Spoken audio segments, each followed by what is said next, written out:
Good evening, ladies and gentlemen, and welcome to Hugh Owen Stadium in Geneva, Alabama, for a special Thursday night edition of the Friday Night Blitz on C-Spire. We got a big 3A region matchup between the homestanding Geneva Panthers and the visitors from Pike County High School. Thank you for joining us tonight. I am Ryan McCullough, and I have the absolute honor of bringing you all the action here tonight from, as we said, Hugh Owen Stadium down in Geneva, Alabama. We made the little bit more than an hour trip down from our home base in Troy to bring you this game here tonight between the Bulldogs and the Panthers. If you're just joining us, we appreciate you. Tell your friends, tell your neighbors. Flip on over to the CS2 Facebook page, the YouTube channel, and also flip your TV over to Channel 2. We'd love to have you with us tonight. You just saw the coin toss. Pike County won the toss, and they elected to defer, so Geneva will have the football to start here in just a moment. While we have an opportunity here, before both teams come out, I want to thank our friends at Tackle Shack Outdoors. Jeffrey Knight and staff do a great job up there. They got a great sale going on for dove season, so go check them out at Tackle Shack Outdoors. Both teams have made their way onto the field. Pike County, the visitors, in the white over silver with the silver headgear. They got purple numerals and purple trim on the jerseys. Homestanding Geneva in their Iowa Hawkeye-inspired uniforms, black tops over the yellow breeches with the black helmets, gold stripe down the middle of the helmet with the iconic Geneva G logo, and they got white numbers on those uniforms.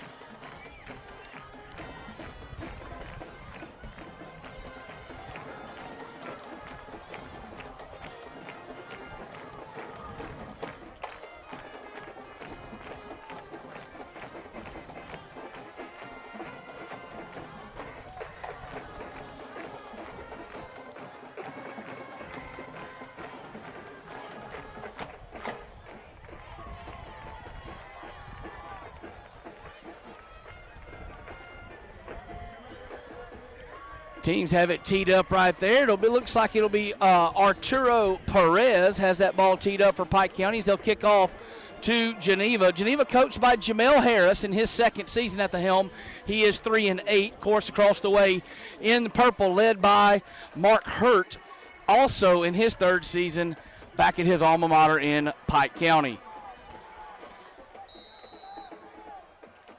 Referee has blown the whistle. It'll be Braylon Souls back deep for Geneva, but he won't get it as that ball is pushed up high and short over to the far hash mark at about the 34-yard line, and that's where Geneva will take over.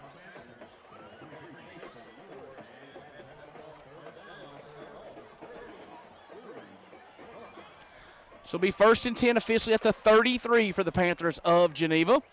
They'll be quarterbacked by number 11, Tanner Sizemore. Sizemore is a 5'11", 166-pound senior signal caller. And he'll be flanked by Justin King in the backfield on this 1st and 10 play. It'll be King working the left side, who steps through a tackle at the line of scrimmage and will drag some Pike County defenders forward for a gain of about 7 on 1st down. The rest of those Geneva starters all across the offensive line, it's Landon Elmore, Nakeem Hudson, Judd DeRowan, Hunter Shiver, and Colby Jones. The receivers for the Panthers, Braylon Sales, Dalton Mock, Hayden Love. As we said, Sizemore will be your quarterback, and he's got Justin King in the sidecar right. Two receivers to the top of the field. That's the short side of the field into the boundary. Ball resting near the right hash mark for Geneva. Counter play goes to King. He steps to another tackle and will pick up a 1st down up to the 45-yard line. Finding something going early is Geneva in the run game. 2 handoffs to Justin King and a 1st down and a new set on the chains as the ball goes across the 45 to the Panther 46-yard line. Kamari Green, Ja'Cory Green, and Jamarcus Franklin along the defensive front for the Dogs. Also Ben Patterson in at linebacking position. As Sizemore takes a look at the defense and checks the sideline and goes back to work with trip receivers down to the bottom of your screen. It'll be another handoff underneath. That goes to Justin King, who keeps those legs churning ahead and picks up about 4 out to the midfield stripe. And continuing to keep the ball on the ground is Geneva.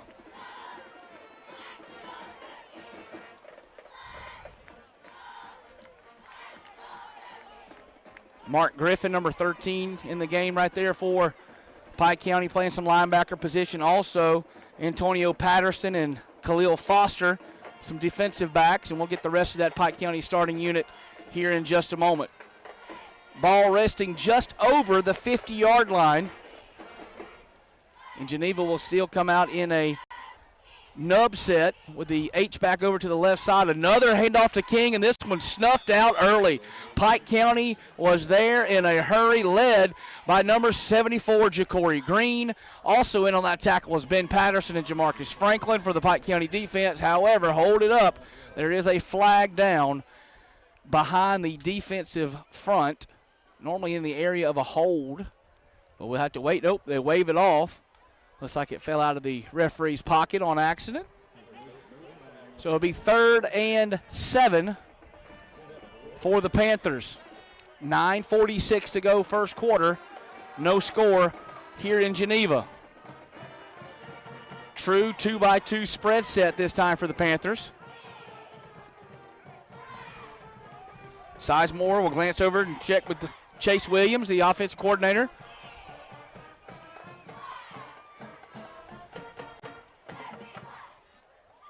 Just now 20 seconds on the play clock, so Geneva's got all sorts of time here on a 3rd and 7 play on the opening possession.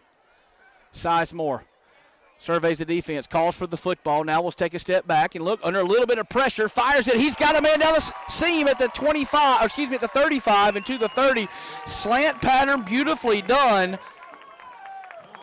And that was Connor Fulford, number 12, the outside receiver, beat his man to the inside. Sizemore put it right on the money, and Geneva finds himself deep into Bulldog territory, down at about the 27-yard line, a pickup of 22.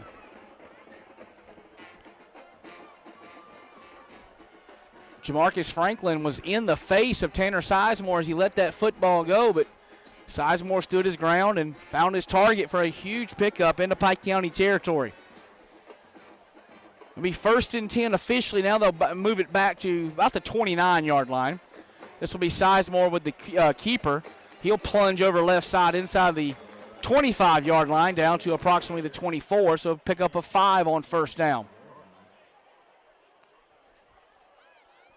Kamari and Tony also out there for Pike County playing some linebacker. Not Q Carter. Sorry, that's number 8, not number 2. Elijah Cotton, the other linebacker. Quintavious Carter, number 2. They call him Q over in Brundage, a leader on this Pike County team offensively and defensively, sidelined with an injury, unfortunately. Trip receivers now out to the right of Sizemore. This will be a handoff over to the left side. That was not Justin King, however.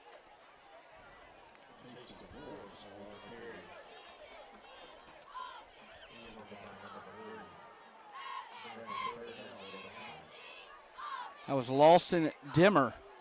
Charleston Morris. Charleston Morris with that carry for Geneva. So bring up 3rd and about 5.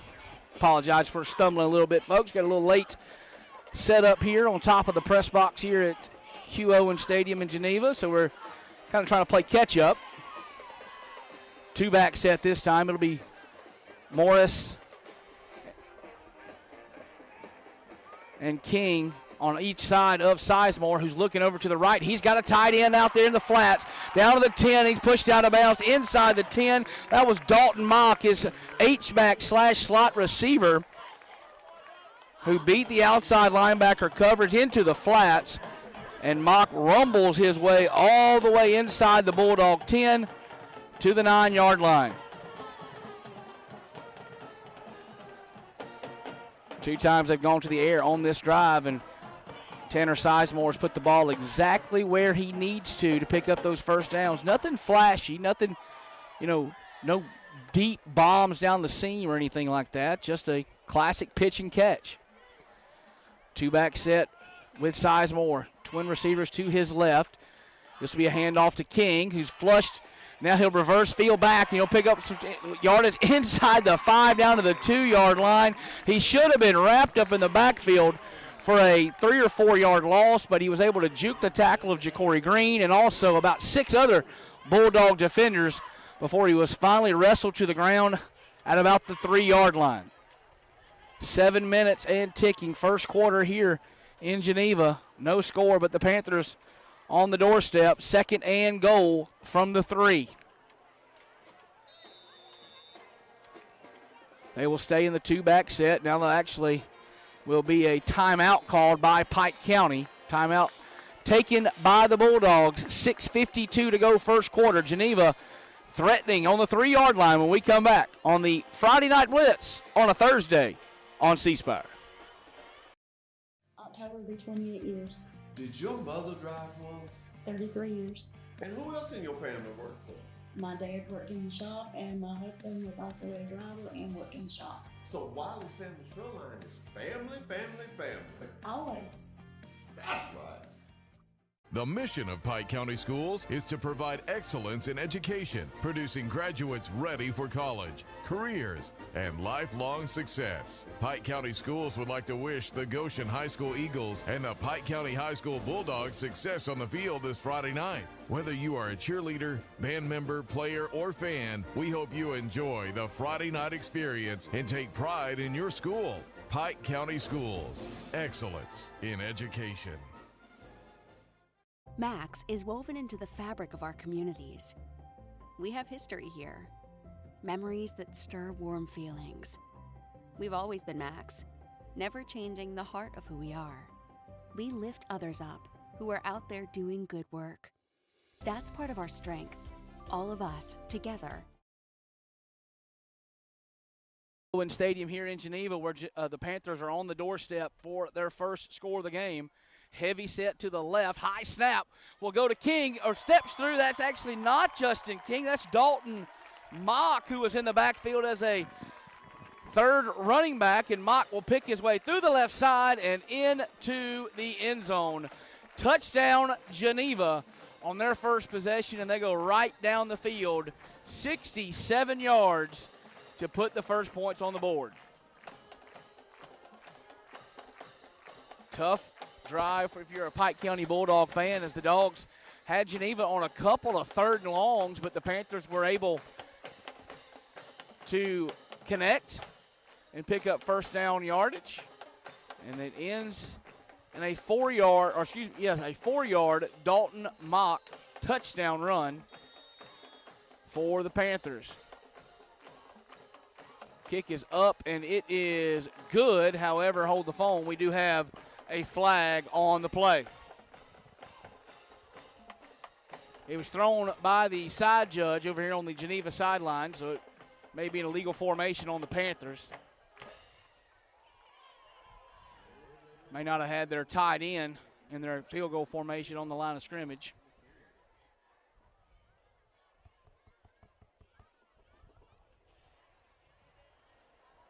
So we'll set it up and do it all over again.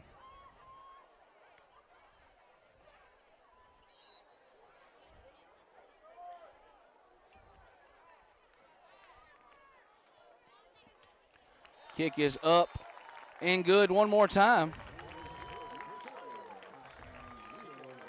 And that's Dennis Diaz handling the kicking duties for the Panthers.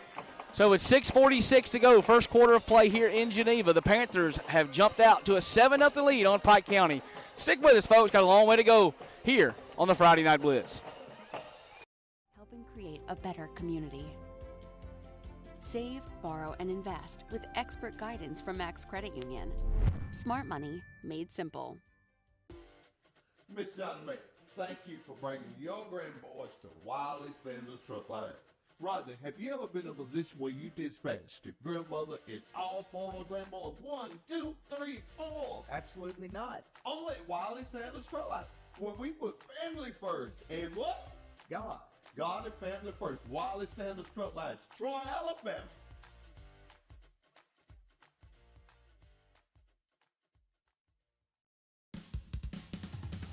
It's not about the awards we're getting for being the best. It's about the reward we feel for giving our best, for doing what's best for those who need us, for creating a home for those who want to be their best. It's about knowing that we're attracting some of the best minds, the best hearts, and providing you with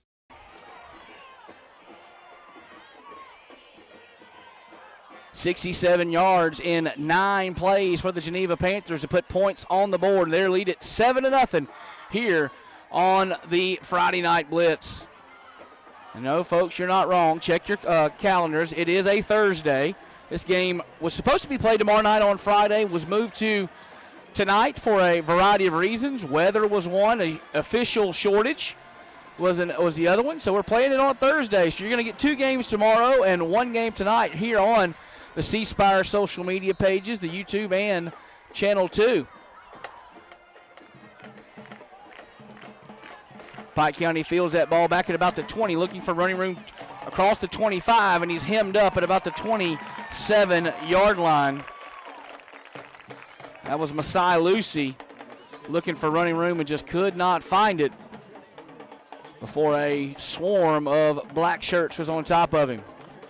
So Pike County will take over 1st and 10. They'll call it officially the 25-yard line.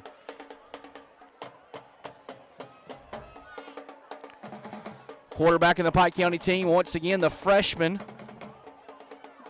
Azori Utsi. He'll be joined in the backfield tonight by Maslin Reynolds, number 10, along with Joseph Pittman, number 21. High snap over the head of Utsi. Terrible start for Pike County. They're going to lose about 20 yards or so as he's finally able to fall on that football back around the 5-yard line. We'll see where they officially put it down. It'll be right between the 5 and the 6. We'll call it officially a loss of 19 yards on the first play from scrimmage for the Bulldogs.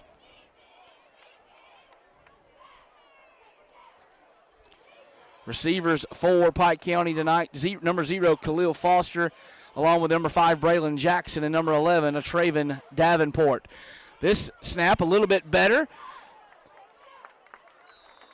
and Reynolds will fight his way up to about the 10-yard line, so a pickup of 4 yards on that play. And it'll bring up a 3rd and country mile for the Bulldogs, who've put themselves in a bad position before they ever got to run an offensive snap. Utsi in the backfield with Pittman in sidecar right. And the ball goes over the head of Utsi again and out of the back of the end zone for a Geneva safety. Nope, did not get out of the back of the end zone. I'm sorry. However, Reynolds falls on it and is covered up in the end zone, and that'll be a Panther safety with 5:20 to go in the first quarter of play. Terrible, terrible start for the Pike County Bulldogs. Touchdown on the first possession for Geneva, and now 2 bad snaps on the opening possession has put Geneva up 9-0, 5:20 to go. First quarter of play here at Hugh Owen Stadium in Geneva. some of the best health care anywhere. Welcome to Southeast Health, where best is what we do. Southeast Health, always the right direction. At Max Credit Union, we enjoy more. Serving more, teaching more, growing more, giving more, supporting more, sharing more, and more of everything. Max Credit Union is dedicated to connecting with our communities and members, providing all the financial, tools, services, and expertise they need to live their best life, providing more of everything since 1955. Max Credit Union. Shirley, tell me something. How long have you been driving for Wiley Sanders Truck Line? October will be 28 years, Did your mother drive once? 33 years. And who else in your family worked for? My dad worked in the shop, and my husband was also a driver and worked in the shop. So Wiley Sanders Truck Line is family? Welcome back to Hugh Owens Stadium here in Geneva, where a couple of bad snaps have given the Panthers a safety, and the Geneva now leads Pike County 9-0 here in the first quarter. Be the free kick from Arturo Perez. Geneva has elected for it to be a punt.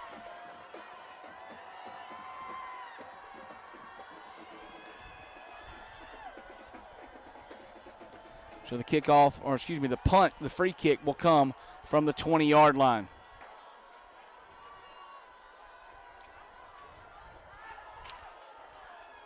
Once again, back deep for Geneva will be number 1, Braylon Sales, number 4, Dalton Mock, and it looks like number 5, Hayden Love over there as well. Waiting for the official's whistle so we can get this one back underway here on a Thursday night down in Geneva. There is the kick, wobbly, end-over-end kick. It'll be fielded at his own 40-yard line by Braylon Sales, looking for running room across the 50, trying to get outside.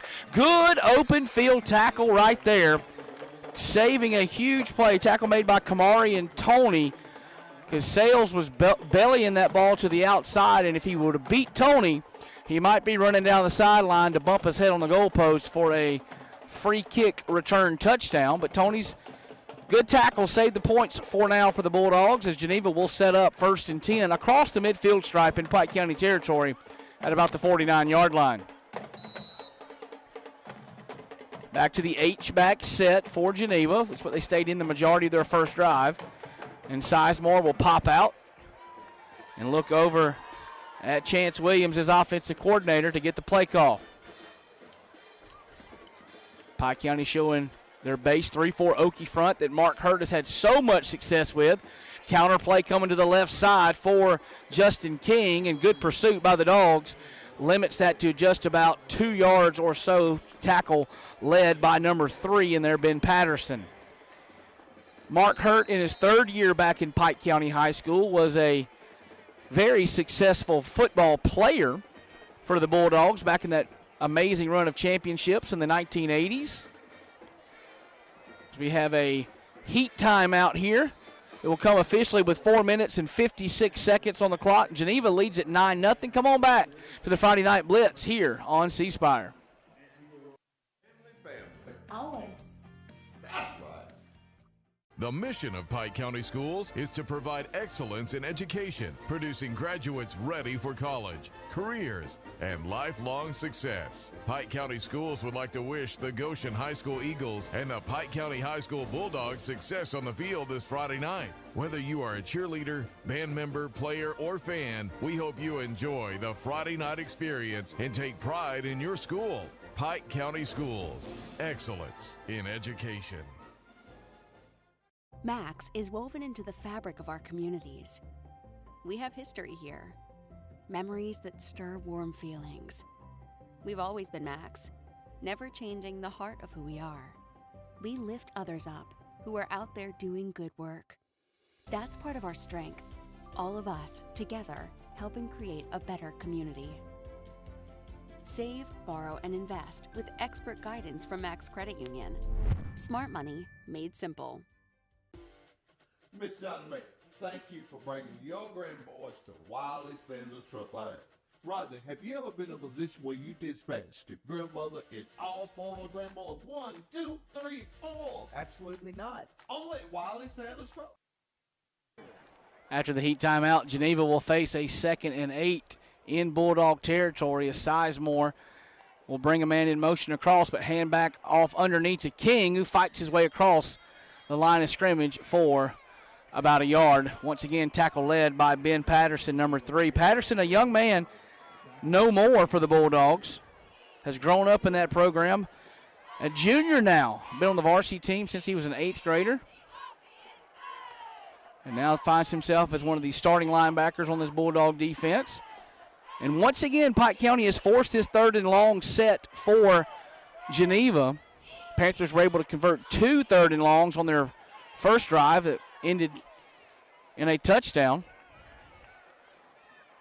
4 wide receivers, trip receivers over to the wide side of the field. That's to Sizemore's right. Sizemore will call for the football.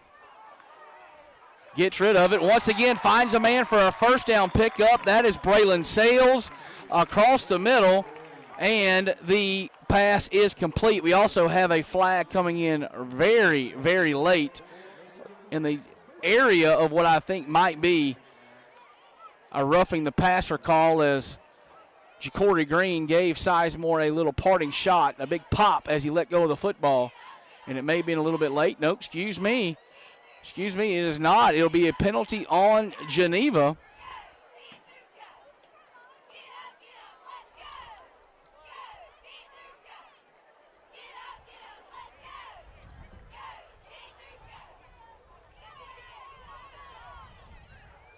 Trying to figure out what call we have right here.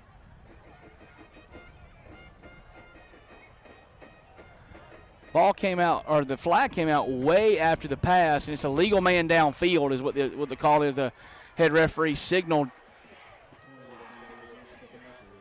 the incorrect call. It's actually going to be a legal man downfield for Geneva. So that'll take the first down off the board, and it's a loss of down.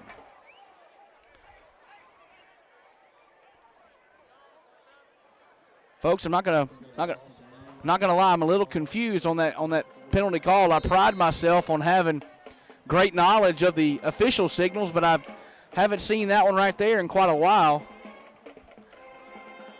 It results in a loss of down. The only thing I know on offense that results in a loss of down is intentional grounding.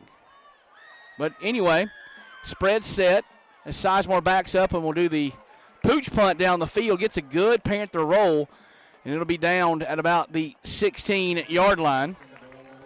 If any of my official friends are watching this one on C Spire tonight, please shoot me a text and let me know what I'm missing on that one. So Pike County gets the stop on defense thanks to the Geneva penalty, and they'll take over 1st and 10 at their own 16-yard line. On their initial possession, Pike County couldn't even get out of their own way. A couple of bad snaps. They lost about 25 yards on those combined snaps, and one of them resulted in a Geneva safety.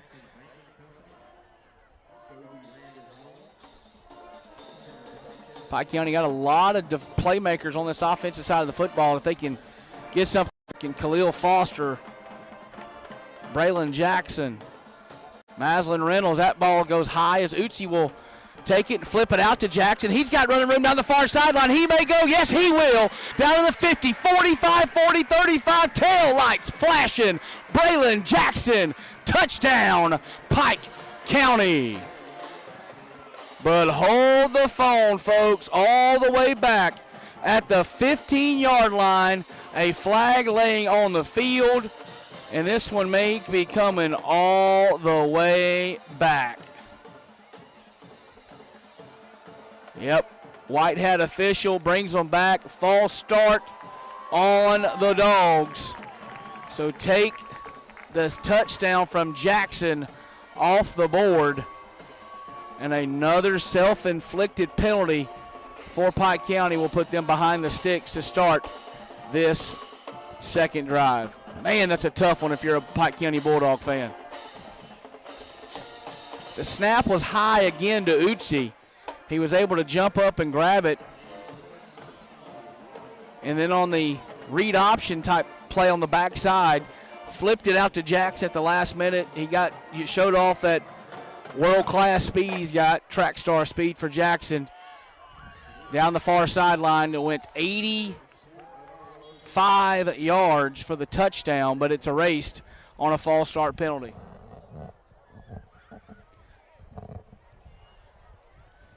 So it should be 1st and 15 now, back at about the 10-yard line for Pike County.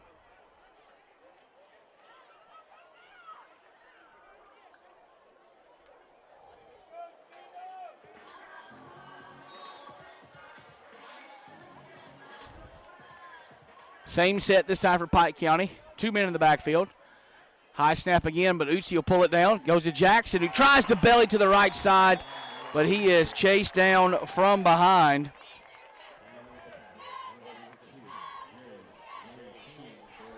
by number 2, Justin J.J. King for Geneva. So it'll be second, and we'll call it now 16. Ball's resting between the 9 and the 10. Pike County looking for something they can hang their hat on offensively. Have yet to score a point in the 2024 season. Were blanked by Charles Henderson 6-0. Last week against Houston Academy, shut out 31-0. This will be Uchi looking down the far sideline. He's got a man. That pass is going to be pulled in at the 40-yard line by a Travian Davenport. What a pitch and catch from Uchi to Davenport. A huge pickup all the way down to the 40-yard line. Uchi put it right on the money on the outside shoulder of Davenport, who hauled it in over the top of the defensive back for a big pickup. Ball will be at the 40-yard line now for Pike County.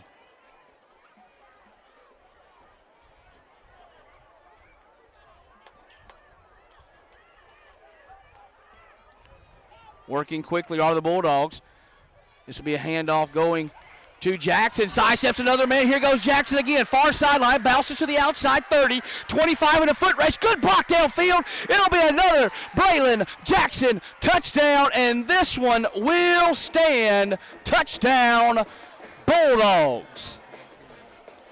We mentioned the offensive playmaking ability by those guys for Pike County, and Braylon Jackson put it on full display on that drive. The 85-yard touchdown that was called back for the penalty, well, he'll have to settle for a 60-yard touchdown run, one of the finest you'll ever see, and also amazing blocking downfield. I believe that was a Traven Davenport who just hauled in that big catch, blocking downfield to give Jackson the last little bit he needed to find the end zone. And now we are an extra point away from Arturo Perez, who's right down Main Street. And it is now 9-7. What a turn of events here at Hugh Owens Stadium in Geneva. Pike County has responded. It's now 9-7 Geneva, 1:58 to go first quarter. We'll be right back on the Friday Night Blitz. Well, we put family first. And what? God. God and family first. Wallace Sanders Truck Lines, Troy, Alabama.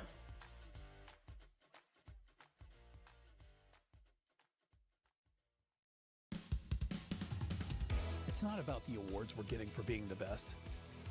It's about the reward we feel for giving our best, for doing what's best for those who need us, for creating a home for those who want to be their best. It's about knowing that we're attracting some of the best minds, the best hearts, and providing you with some of the best health care anywhere. Welcome to Southeast Health, where best is what we do.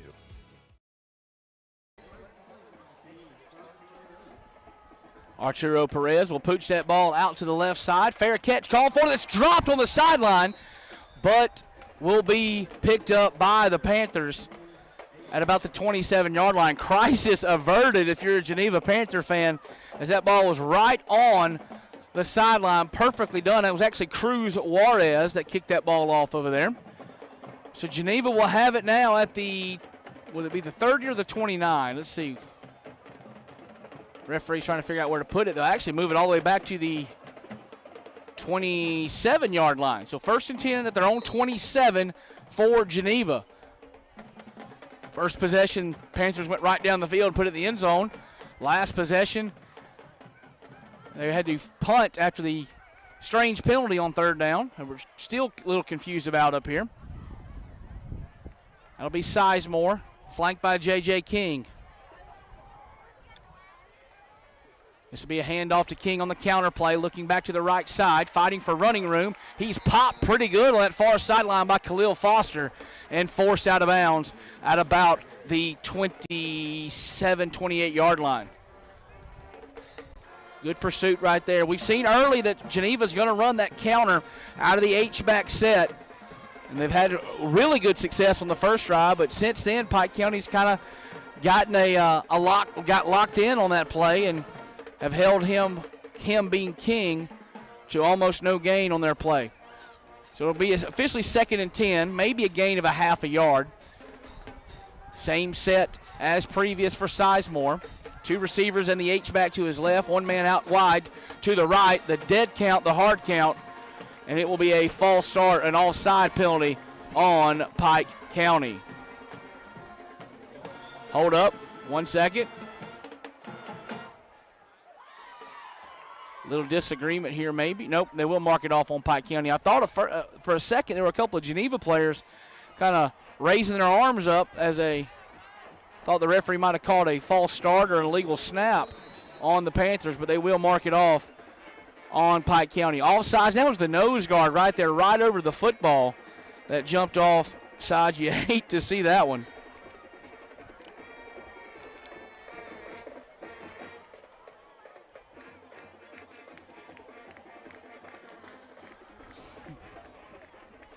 Same set for Geneva as Sizemore once again checks the sideline with the offensive coordinator to get the play call. Asks for the football. Quick screen out to the near side. And good open field tackle once again. That's Ben Patterson arriving on the scene to make that tackle on number 4, Dalton Mock. Pickup of about 3, so it'll be 3rd and yard and a half, maybe 2. Be huge for Pike County to get off the field right here on this 3rd down play. We've seen Geneva convert a couple of 3rd and longs. This one will be 3rd and pretty short,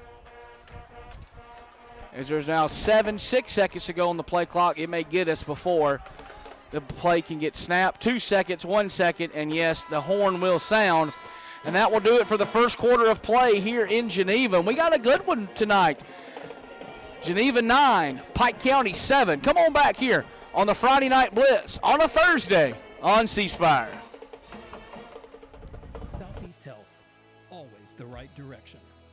At Max Credit Union, we enjoy more. Serving more, teaching more, growing more, giving more, supporting more, sharing more, and more of everything.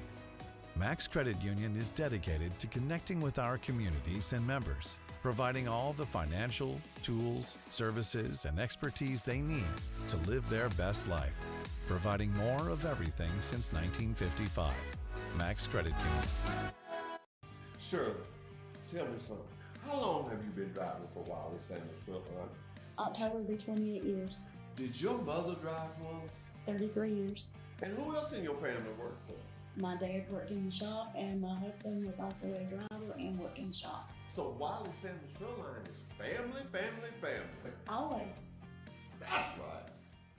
The mission of Pike County Schools is to provide excellence in education, producing graduates ready for college, careers, and lifelong success. Pike County Schools would like to wish the Goshen High School Eagles and the Pike County High School Bulldogs success on the field this Friday night. Whether you are a cheerleader, band member, player, or fan, we hope you enjoy the Friday night experience and take pride in your school. Huge 3rd down here for Geneva to start the second quarter of play. If you're just now joining us on C-Spire, we thank you so much. 3rd and we'll call it 1 for Geneva with the full house set in the backfield. They'll shift out of it, and Pike County's going to jump off sides on the shift, and it's going to be a 1st down for Geneva before they ever snap the football. Oh, my goodness gracious. Very, very tough thing if you're a Pike County Bulldog fan. Geneva doesn't even have to snap it on 3rd and short before another self-inflicted penalty from Pike County. Now we got another flag on the play. I think this one fell out of the referee's pocket by accident. H-back set, twin receivers to the boundary. That's the top of your screen. Sizemore in the shotgun. Will hand it off underneath to J.J. King. Makes one man miss, but he's corralled up on the hash mark right there. That's Antonio Patterson. Kamari and Tony, and of course Ben Patterson in there on the tackle as well. Ben Patterson been all over this field in the first quarter and now into the second. 11:43 to go first quarter, and well, there are no football games tomorrow afternoon for Pike County folks or Geneva folks. Why don't you make the trip over to Tackle Shack Outdoors and talk to my good friend Jeffrey Knight. He's got an amazing sale going on over there for dove season. He's got all kind of decoys and ammo and guns and camo and all sorts of stuff. So go talk to Jeffrey Knight. He'll get you hooked up over at Tackle Shack Outdoors. 2x2 set for Sizemore. We're going to look to the near side. That's been in one of his favorite plays over to Dalton Mock. But Mock, before he could ever get going, was corralled up by Khalil Foster. And it'll bring up another big third down for Geneva. We've seen Geneva have pretty good success on third downs tonight.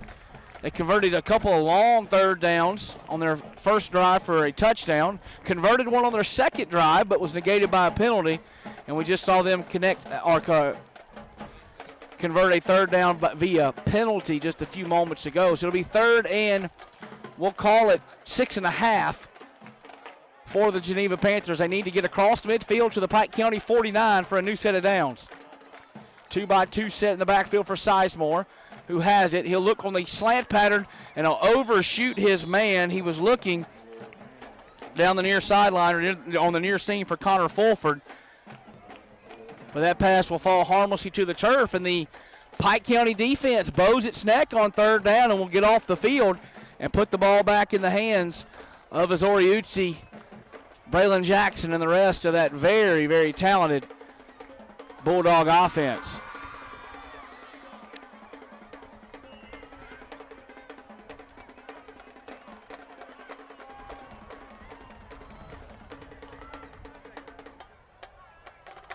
Spread set for Geneva. I'm assuming they'll step out of it and pooch punt it, and they will. Sizemore will punt it down the field to Jackson, who will let it bounce at about the 25, take a Panther roll inside the 20 to about the 18 or 19-yard line. And that's where Pike County will have it when we come back on the Friday Night Blitz. 9-7 Panthers.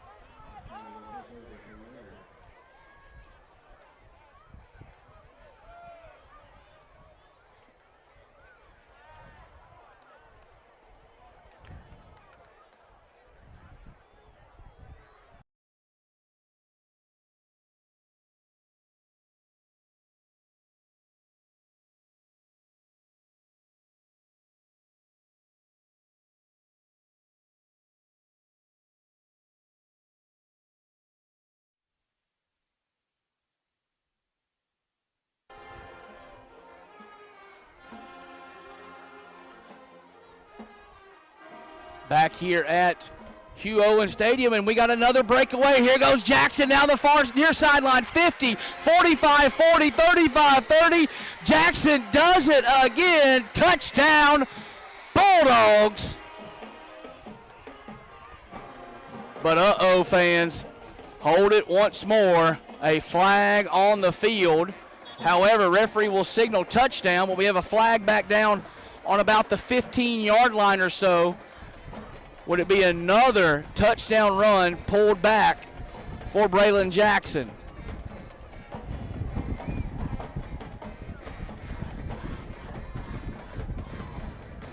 And white hat official motions them on back. Another touchdown called off the board. Looked like it was a hold on the near sideline that sprung Jackson. So now that's a 85-yard touchdown off the board, and now an 81-yard touchdown comes off the board for Pike County. It was Jackson again that found a seam and used that track star speed to outrun everybody for another score, but for the second time tonight, unfortunately, it's called all the way back. So it'll be first down and probably in the neighborhood of 20 to 22 yards for Pike County.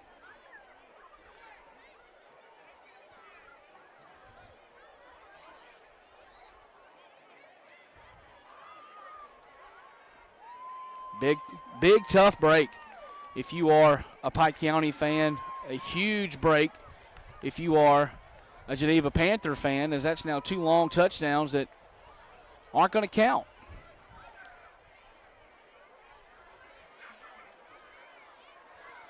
The officials having some trouble here figuring out where to spot this football.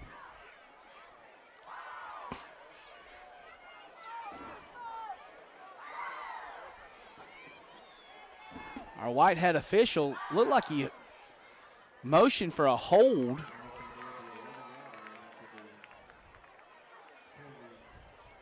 And the ball will be spotted back around the 11-yard line, so I really don't understand that one. As it's officially, I guess, an 8-yard penalty. High snap goes to Utsi, who pulls it down. That's going to be Maslin Reynolds finding running room up the middle of the field. He'll get back across the original first down marker up around the 24-yard line. Ball came out late on the end of it, but referee said he was already down. So really good pickup right there of about 10 for Reynolds. It'll be second and about 6 or 7. Good work by the offensive line for Pike County, making some holes for Maslin Reynolds.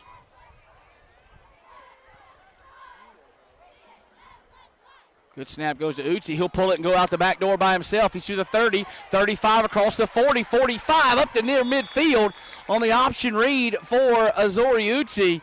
Huge pickup up to the 49-yard line. It'll be a pickup of 25 yards for Utsi.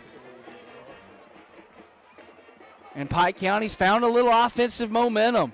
We mentioned you earlier they have so many offensive weapons on the field that it's just a matter of time for them to get some kind of rhythm going.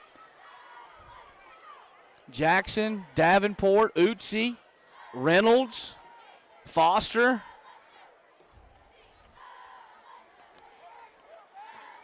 Snap go to Utsi. This will be Reynolds. He'll take it around the outside edge. Reynolds to the 45, and it's cut down at about the 40-yard line. Maslin Reynolds was a step away from going to the house on that one. That was J.J. King for Geneva on the tackle. Probably a touchdown-saving tackle as Reynolds had a head of steam around the right side. It looked like the dart play, the tackle pull. He's kind of blocking. It's kind of like the old-school power. Instead of pulling the guard, you pull the tackle. You just block everybody down and pull the backside tackle on the kick out. Reynolds was able to find some running room there. This will be Reynolds again looking to the outside. Makes one man miss, makes another miss. Still on his feet down to the 35-yard line. Reynolds running the football hard here in this second quarter has set Pike County up with a very, very manageable 2nd and 5.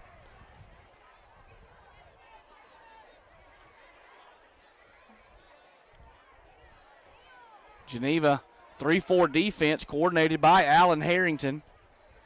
Offense for Pike County ran by Mike Barker. Snap goes to Utsi.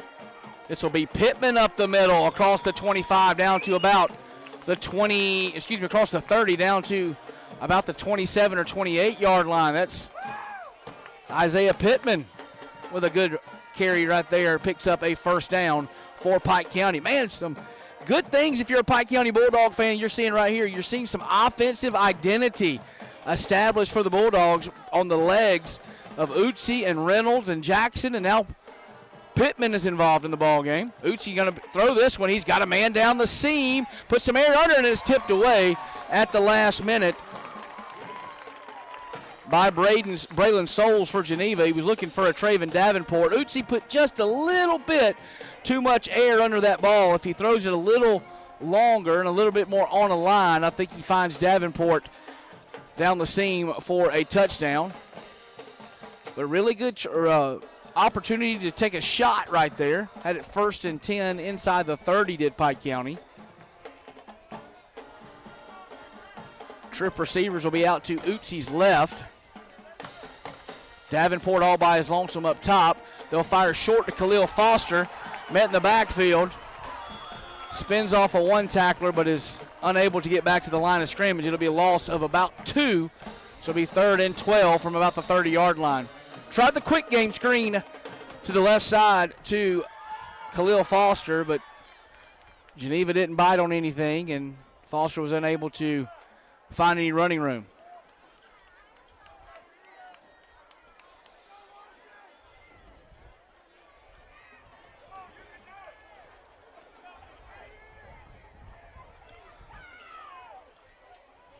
Lucy wants it again. That ball almost gets over his head. He'll set his feet, throw across the middle of the field, and that pass will fall incomplete. He was looking for Khalil Foster. There'll be a flag down in the backfield, normally in the area of a hold, and that's what we got on the Bulldogs.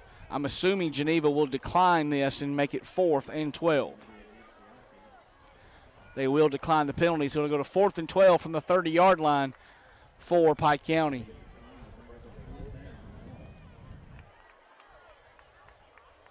.6:32 to go before the half, 9-7 Geneva.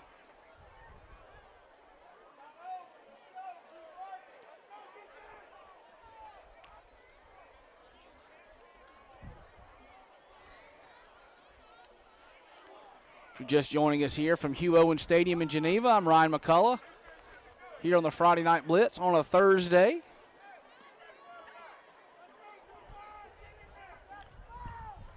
Pike County with the bunch set to the right side. Wonder if this will be some type of pooch punt or if they're consider this in 4-down territory. They'll take a timeout here with 6:32 before the break. We'll take it with them. 9-7 Geneva. Come on back here on the Friday Night Blitz. Pike County Schools, excellence in education.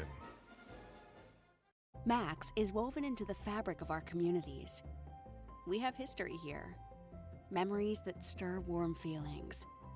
We've always been Max, never changing the heart of who we are. We lift others up who are out there doing good work. That's part of our strength. All of us, together, helping create a better community. Save, borrow, and invest with expert guidance from Max Credit Union. Smart money made simple. Miss Johnson, thank you for bringing your grandboys to Wiley Sanders Truck Line. Rodney, have you ever been in a position where you dispatched your grandmother and all 4 of grandmas? 1, 2, 3, 4. Absolutely not. Only Wiley Sanders Truck Line. When we put family first and what? God. God and family first. Wiley Sanders Truck Line, Troy, Alabama.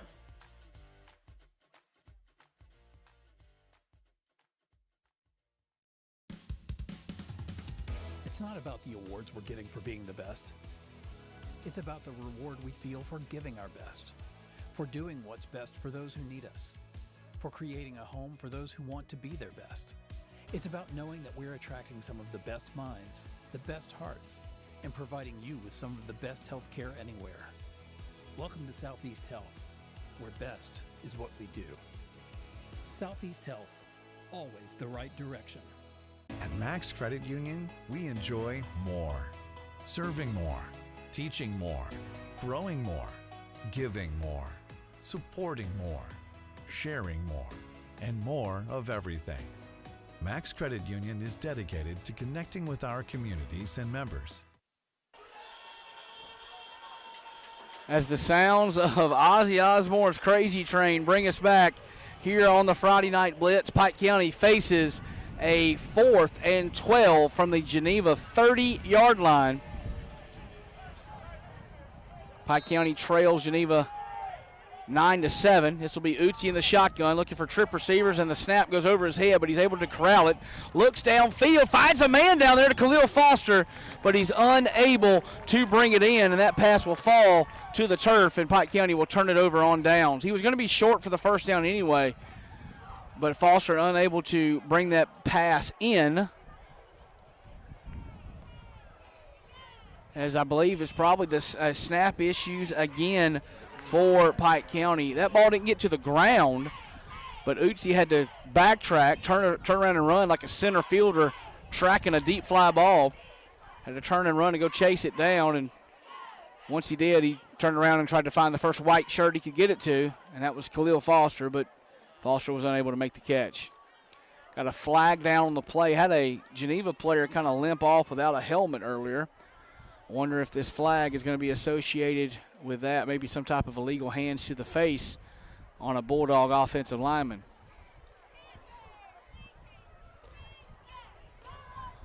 Waiting for the official call from our white hat.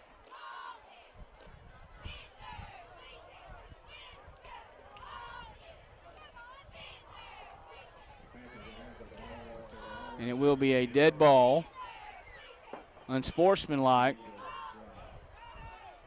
on Geneva. He pointed to Geneva, but I think he might have been meaning to point to Pike County as he was talking to head coach Mark Hurt, asking for a number. I believe it may be officially number 74, Ja'Cory Green, that picked up that penalty for Pike County. So full house backfield for Geneva here. They'll shift out of it and go to somewhat of a spread look normally. This will actually be a heavy set, double wing to the right. Handoff, and he finds absolutely no running room. That was Dalton Mock looking for running room. Didn't find it. Flags come in all over the place. And we're going to get a hold on the Panthers.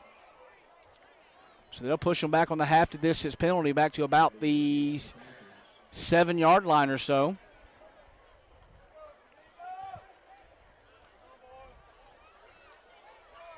This game, we're trying to find some momentum or some flow in this game, but so many penalties and weird plays, the safety, a couple of bad snaps, a couple of touchdowns called back on stuff. We're having a hard time finding any flow to it.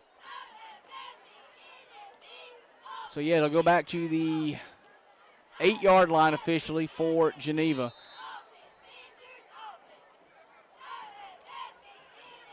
Be first and about 17. 21 personnel, 2 running backs, 1 tight end in the ballgame for Geneva. Sizemore gets his play call from his offensive coordinator. Bootlegs out to the left, looking for Mock, and he'll get Mock at the 20-yard line. Good pickup of about 12 or so out to the 20-yard line, and it'll be 2nd and 8. That's been his favorite target tonight, Dalton Mock, on that underneath out route, under the, what they call the umbrella of the defense, finding some running room underneath it, find some green grass, and Sizemore puts it on the money more often than not, as he did on that play right there for a good pickup of 12 yards.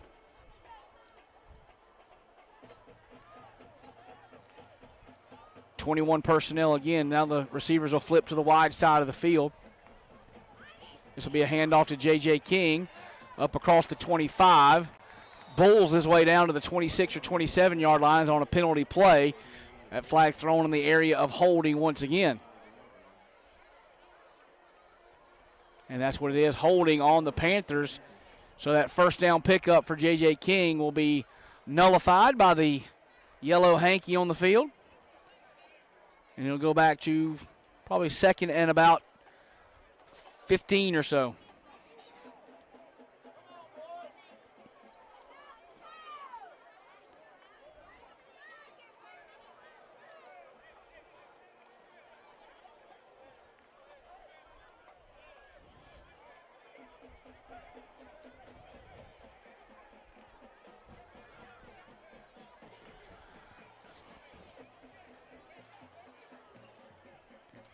Sizemore flanked by running backs on both sides of him on a 2nd and 15 from his own 10-yard line.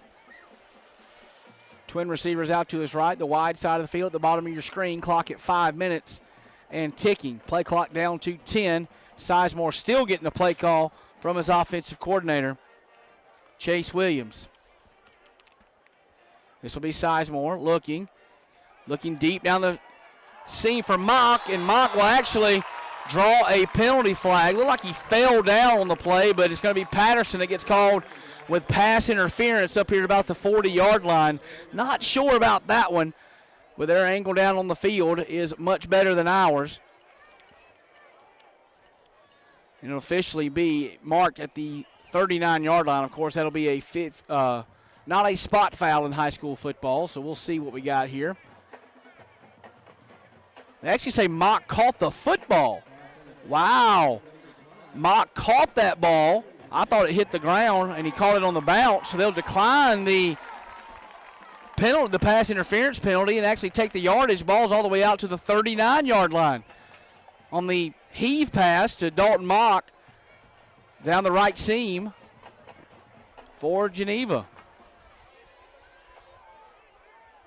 It'll be 1st and 10th, their own 39-yard line. 4.5 minutes to go until the break. Sticking with the 2-back set is Geneva. Pike County walks up and will put pressure on the offensive line. This will be J.J. King looking for running room and finds absolutely none on the right side. He's corralled up over there by a swarm of Pike County defenders led by Antonio Patterson. Also, Elijah Cotton in on that gang tackle. So it'll be 2nd and 9 from the 40 as we get to 4 minutes before the half.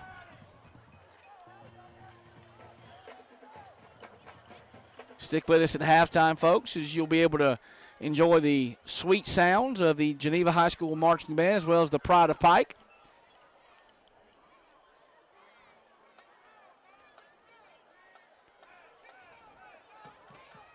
Five-man defensive front for the Bulldogs, and they'll come after Sizemore, who's got a man down the far sideline, and it's Mock, and he dropped the football.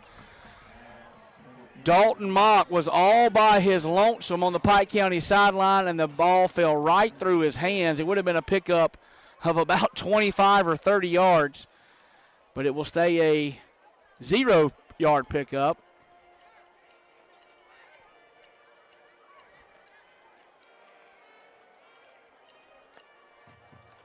Third and we'll call it 9.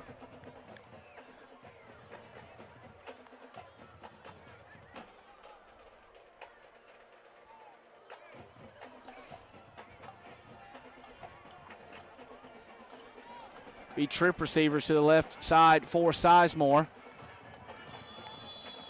And a timeout taken by the Geneva Panthers. We'll stay here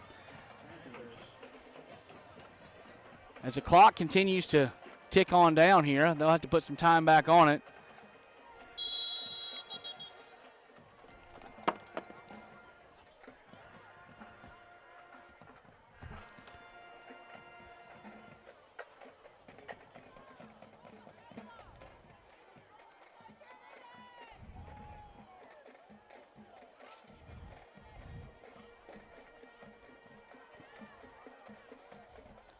As we mentioned to start off, this is actually a 4A Region 2 matchup. Both of these teams moving up from 3A last season.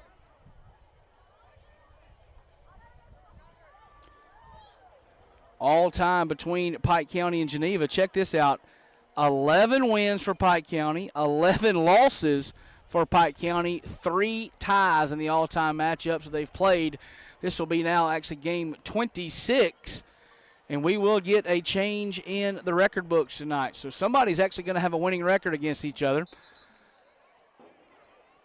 11 wins, 11 losses, and 3 ties. I was speaking to some of the Pike County faithful earlier who remember back in the mid-2000s a couple of classic games played between these two in the same season. Pike County came down to Geneva and lost the game, I believe, 34-33 in some type of triple overtime. It actually put the Dogs second in the region. They actually had to go on the road the first couple of rounds of the playoffs that year, but I think they went on to win a state championship that year regardless. Big third down play for Geneva. Trip receivers out to Sizemore's left. He's going to try to set up a screen pass, and that play is going to be snuffed out. Really, really good effort from, once again, Ben Patterson.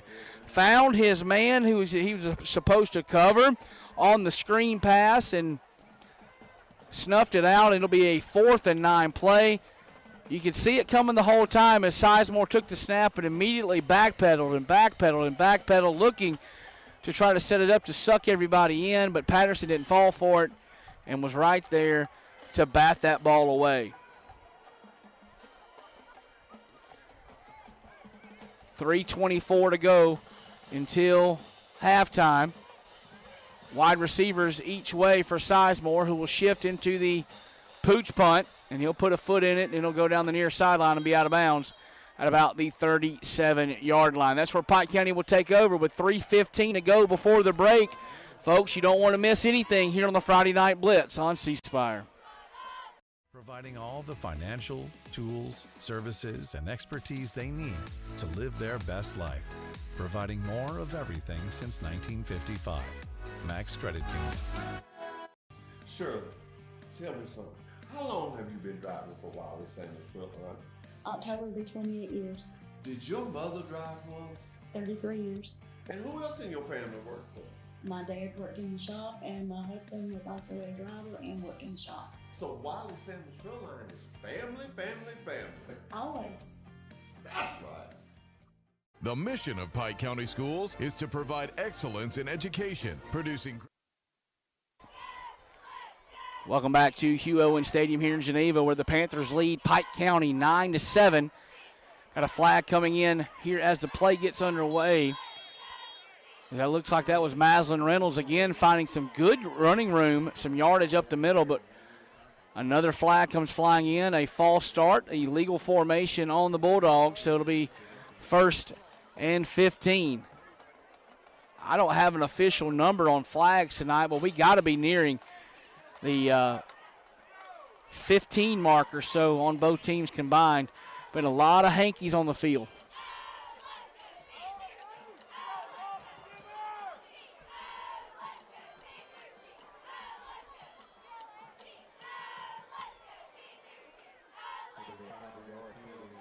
So back to the 32-yard line to go Pike County. Plenty of time for the Bulldogs to stick with that run game. It's been very, very good for them. The legs of Reynolds and Jackson and Utsi have paid huge dividends so far for the Dogs. 2 wide receivers each way. That's Jackson flanking Utsi in the right sidecar. This will be Utsi looking down the far sideline. Has a man down there, and it's pulled in and dropped at the last moment by Khalil Foster. Foster went up and over the top of that defensive back down the far sidelines. That was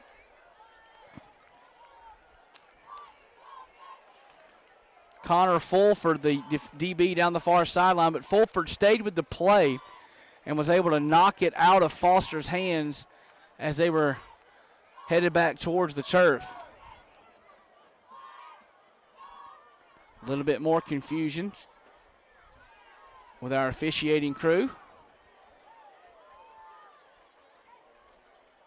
I didn't see a flag come in. Not sure what we're looking for. But I guess we will get a flag here.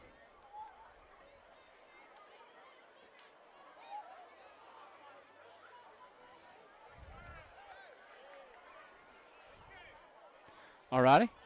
I may have missed one when I was looking for a jersey number. I didn't see a flag come in, but a pass interference call is what I'm just now hearing.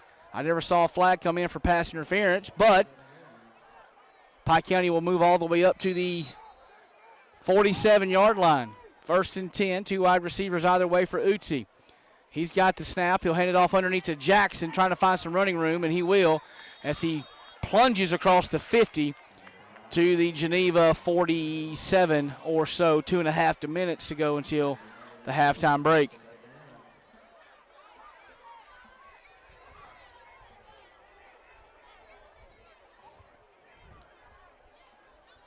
Running game has been what Pike County has found the most success with. Showed right there is, and now another flag will come in from the white hat official, and he's pointing at Jackson. Looks like it may be an unsportsmanlike conduct penalty on Braylon Jackson. Dead ball, unsportsmanlike, yes sir, on Pike County.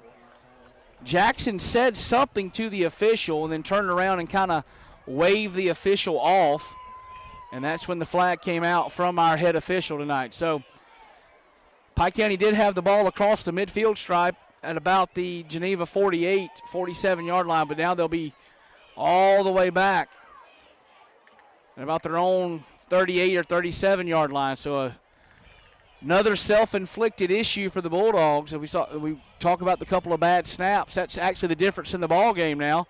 The safety that came from the bad snaps, and now what I believe, if I'm not mistaken, is Pike County's 11th penalty of the night so far.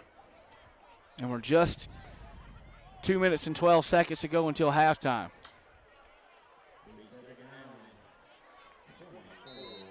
Second down and officially 20 on their own 37-yard line. 2 wide receivers each way for Utsi. Geneva, 3-3 stack defense. Utsi going to try to look quick. Didn't have a man there. He's going to pull this ball down and run. Now he'll just run it out of bounds back around the 35-yard line. Utsi wanted to go in the quick game to the right-hand side over towards his own sidelines, but quickly pulled it down and bowed it out to the left, looking for somebody to break open on the left side. It never happened, and he wisely just pulled it down and scampered out of bounds into the Geneva sideline. 2 minutes and 5 seconds to go until halftime now. Pike County finds themselves 3rd and 21 from their own 36-yard line.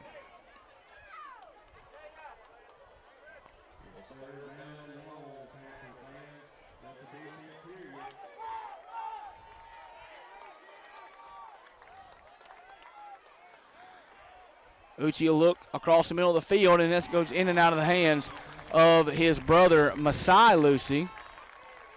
And Pike County will be forced to punt it right back to Geneva. So Pike County had a little bit of something working. We mentioned the ground game has been what the Dogs have found works best for them. They had Jackson running, they had Reynolds running, had it up across the 50, but the penalty pushes them back way behind the sticks, and unfortunately, they come up empty.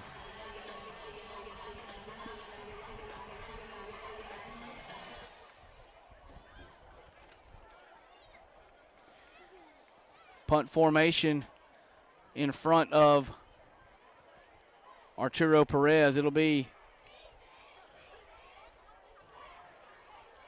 J.J. King and Dalton Mott back to receive the punt. And this will be Mock to the 35. Flag on the play as he gets across the 40 to the 41-yard line. Looks like it's going to be a block in the back to bring this punt all the way back to about the 25 or 20-yard line. A minute 50 to go before half. I want to remind you guys watching at home again that we will have 2 games tomorrow night on the C Spire family of networks, as I like to say. You can catch Neil and Wally calling the Charles Henderson action. I believe it's Greenville that's coming over to play Charles Henderson tomorrow night at Veterans Memorial Stadium on the campus of Troy University.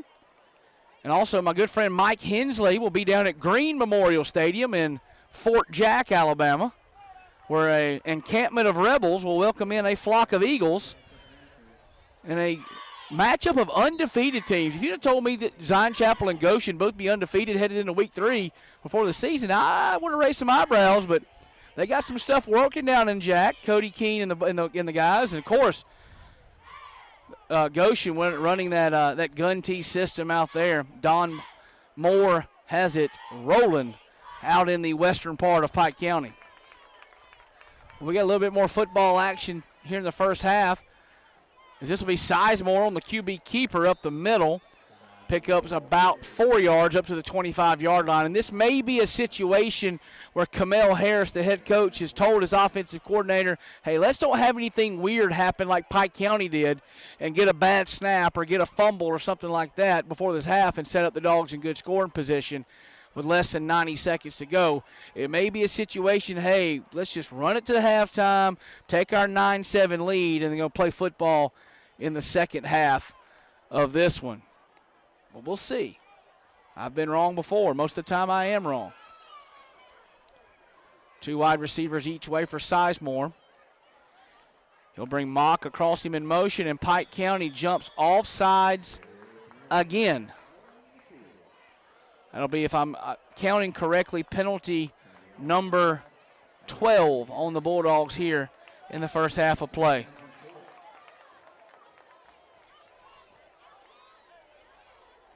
Just got a text from the sports editor from the Troy Messenger, my good friend Josh Boutwell, answering our question on the penalties. He had just texted me that it was 10, so now there will be 11. So I was 1 off. That's not bad for an English guy. I'm not a math guy at all. So it's 11 penalties now on the Bulldogs in the first half.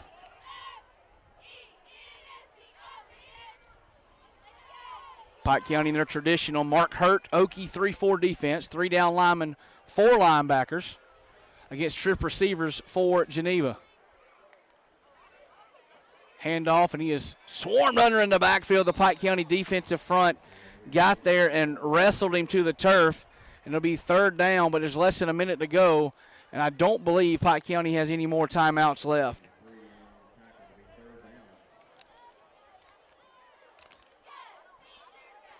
That was Chaston Morris the backup running back in the ball game.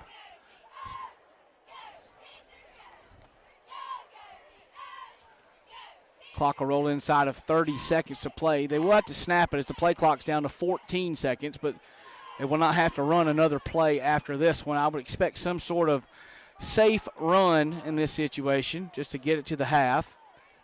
Now there's 3 seconds on the play clock, and he's still looking for the sideline, and Kamel Harris will be forced to call a timeout with 11 seconds to go before the half and a 9-7 lead. I'm assuming that Geneva's just trying to run out the clock here on this play. It's only third down, so they want to take a knee or they want an inside safe handoff. They have plenty of time to.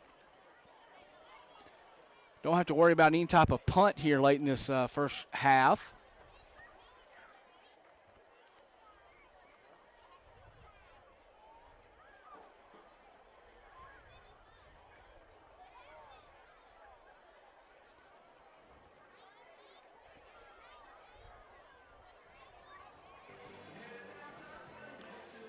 Expanding on that stat that Josh Boutwell sent in earlier, there's been 8 penalties on Pike County, 6 on Geneva that have been accepted. So we have 14 penalties so far in the first half.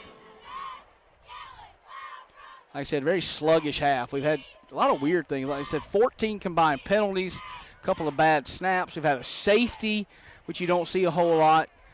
Long touchdown runs called back. Weird third down conversions for Geneva. It's been just a very odd first half of football here at Hugh Owen Stadium.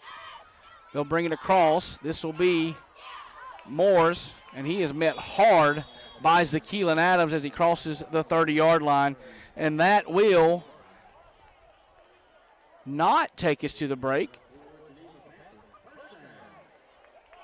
Oh, it picks up a first down for Geneva, so they will run out the clock from there. There's the official horn, and we will go to halftime. It was a wild first quarter and a very, very slowed down, monotonous second quarter, but we head to the break with Geneva leading Pike County 9-7. Stay tuned for the halftime performances from both bands here on the Friday Night Blitz on a Thursday on C Spire. Graduates ready for college, careers, and lifelong success. Pike County Schools would like to wish the Goshen High School Eagles and the Pike County High School Bulldogs success on the field this Friday night. Whether you are a cheerleader, band member, player, or fan, we hope you enjoy the Friday night experience and take pride in your school. Pike County Schools, excellence in education. Max is woven into the fabric of our communities. We have history here, memories that stir warm feelings. We've always been Max, never changing the heart of who we are. We lift others up who are out there doing good work. That's part of our strength, all of us together helping create a better community. Save, borrow, and invest with expert guidance from Max Credit Union. Smart money made simple. Miss Johnson, thank you for bringing your grandboys to Wiley Sanders Truck Line. Rodney, have you ever been in a position where you dispatched your grandmother and all 4 grandmas? 1, 2, 3, 4. Absolutely not. Only Wiley Sanders Truck Line. When we put family first and what? God. God and family first. Wiley Sanders Truck Line, Troy, Alabama.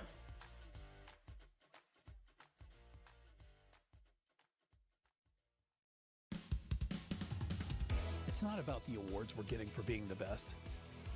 It's about the reward we feel for giving our best, for doing what's best for those who need us, for creating a home for those who want to be their best. It's about knowing that we're attracting some of the best minds, the best hearts, and providing you with some of the best health care anywhere. Welcome to Southeast Health, where best is what we do. Southeast Health, always the right direction. At Max Credit Union, we enjoy more. Serving more. Teaching more.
Please focus your attention to the victory at this time. At tonight's game, the Marching Panther Band is proud to display their new uniforms. And Senator Donnie Chastain and Representative Jeff Ford are two men who helped make this goal a reality. The Panther Band and all pieces are grateful to you, Congressman Chastain and Ford. Your dedication to the students of Geneva City Schools is truly remarkable. Let's hear it for our Congressman.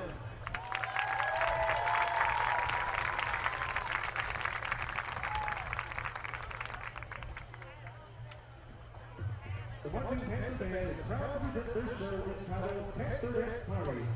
Drum Major, you may present your show.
growing more, giving more, supporting more, sharing more, and more of everything.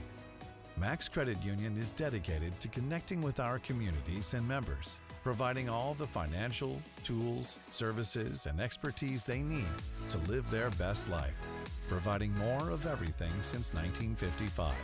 Max Credit Union. Shirley, tell me something. How long have you been driving for Wiley Sanders Truck Line? October will be 28 years. Did your mother drive once? 33 years. And who else in your family worked for?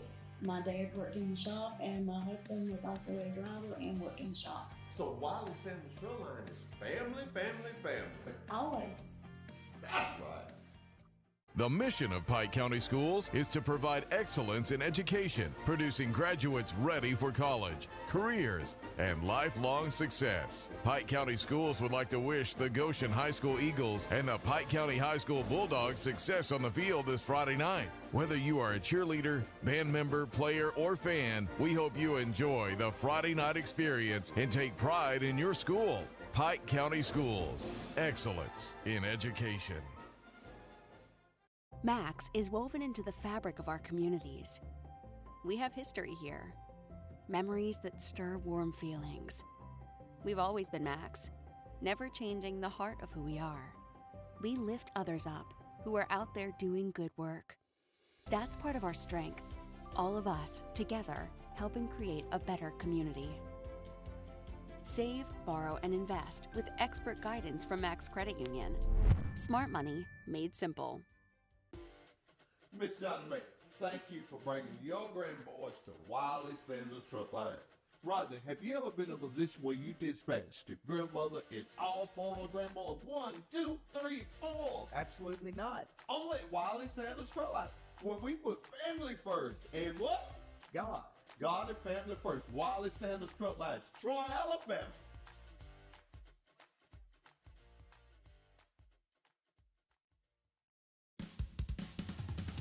It's not about the awards we're getting for being the best. It's about the reward we feel for giving our best, for doing what's best for those who need us, for creating a home for those who want to be their best. It's about knowing that we're attracting some of the best minds, the best hearts, and providing you with some of the best health care anywhere. Welcome to Southeast Health, where best is what we do. Southeast Health, always the right direction. At Max Credit Union, we enjoy more. Serving more, teaching more, growing more, giving more, supporting more, sharing more, and more of everything.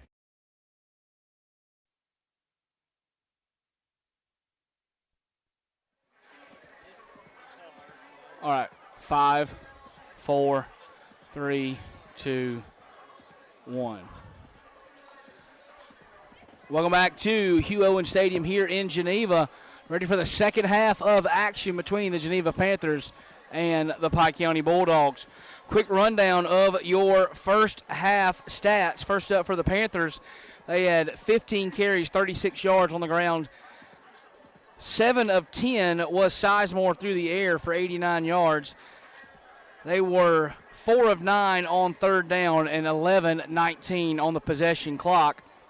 Their touchdown did come via the ground. Pike County on offense picked up 6 first downs. They had 12 carries for 98 yards, 2 receptions for 30 yards. That makes Utsi 2 of 6. 8 penalties for 62 yards for Pike County. They only had the ball for 6 minutes and 20 seconds. For the Bulldogs in the rushing department, led by Braylon Jackson, 3 carries for 63 yards. Of course, he's had a couple of long touchdown runs called back, so he could be well over the 100-yard mark without those penalties. Maslin Reynolds, impressive in just 3 carries. He's picked up 29 yards on the ground for Pike County as well. We are back here at Hugh Owen Stadium, but Pike County will receive the second half kickoff. They are in their white over silver with the silver headgear and the purple trim. Geneva in the black over the gold, black headgear, white numbers, everything trimmed in black and gold Looks like we're watching a little Big Ten football. Looks like it's Iowa versus Northwestern on the field out there right now. As we always do, please go visit our friends at Tackle Shack Outdoors. Jeffrey Knight and crew will get you squared away for dove season. And also just around the corner before you know it, deer season will be here. So go see those guys up there. Get you squared away with some new camouflage, new ammo, guns, all sorts of stuff up there. Toe meets leather, and we are underway here in the second half of play. It'll be Zakeelan Adams fielding this ball at the 30. He's going to go all the way back across the field to try to find the corner. He'll get to the 50. 45 down the far sideline. He's bumped out of bounds at around the 30 of the Panthers. So he actually ran it about 50 yards across and then about 40 yards down. So Adams ran it about 90 yards total on the opening kickoff of the second half, and the Dogs actually mark him out of bounds back up around the 37. I thought he was down closer to the 30-yard line, but must have stepped out a little earlier. But excellent field position for Pike County. As you saw from our first half stats, Pike County had a lot of success running the football in the first half. Wouldn't be shocked to see offensive coordinator Mike Barker go back to that run game, and they'll do so right here with Braylon Jackson, who has it at 30, has it running room, 20, makes a man miss, bounces off another one. First play of the second half goes to the house for Braylon Jackson. Touchdown, Pike County, and the Bulldogs have taken the lead just like that. But a flag is down, and for the third time tonight, Braylon Jackson's touchdown run is being called back. And fans, I do not see a flag on the field anywhere, but I just got a signal from our white hat official that this one's coming back for a hold. The third time tonight, a long Braylon Jackson touchdown run is coming back for a penalty. My, oh my.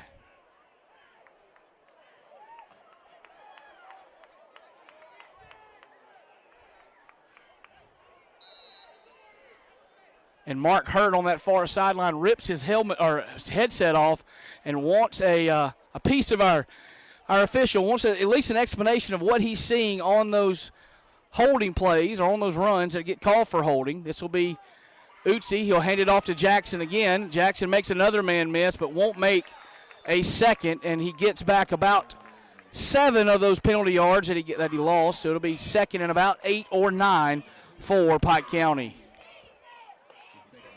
Mark Hurt still standing across the field with his hands on his hips, wanting an explanation of what's going on those plays, as that's like we mentioned, the third Braylon Jackson touchdown run that's been called back for a hold.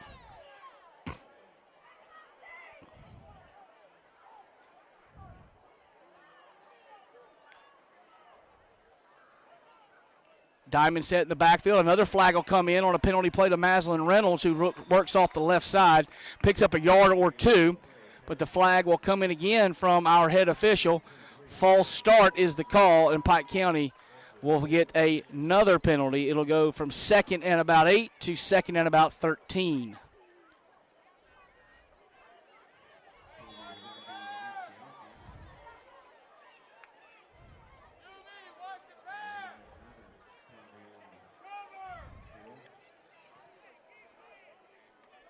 Across the field, Coach Mark Hurt is in his side judge's ear. Still has not received an explanation of what's going on. And now the white hat official, our head official, will go over to Mark Hurt as well.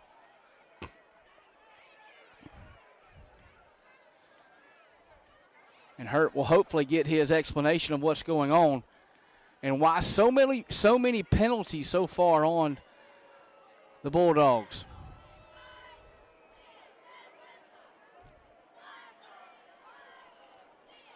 If I'm not mistaken, that's either going to be, if I may have lost count, that's either going to be 10 or 11 accepted penalties on Pike County.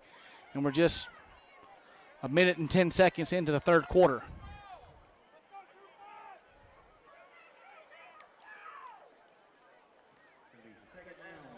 2nd and 14 for Pike County from from the Geneva 41. Offset pistol. Handoff will go to Jackson. Dancing through the hole. Gets back to the line of scrimmage. Maybe another yard, but not much after that. Jackson hit the hole hard, but then tried to go left and right when he probably needed to get north and south. And that promising plays cold after a 2-yard pickup. It'll be 3rd and 13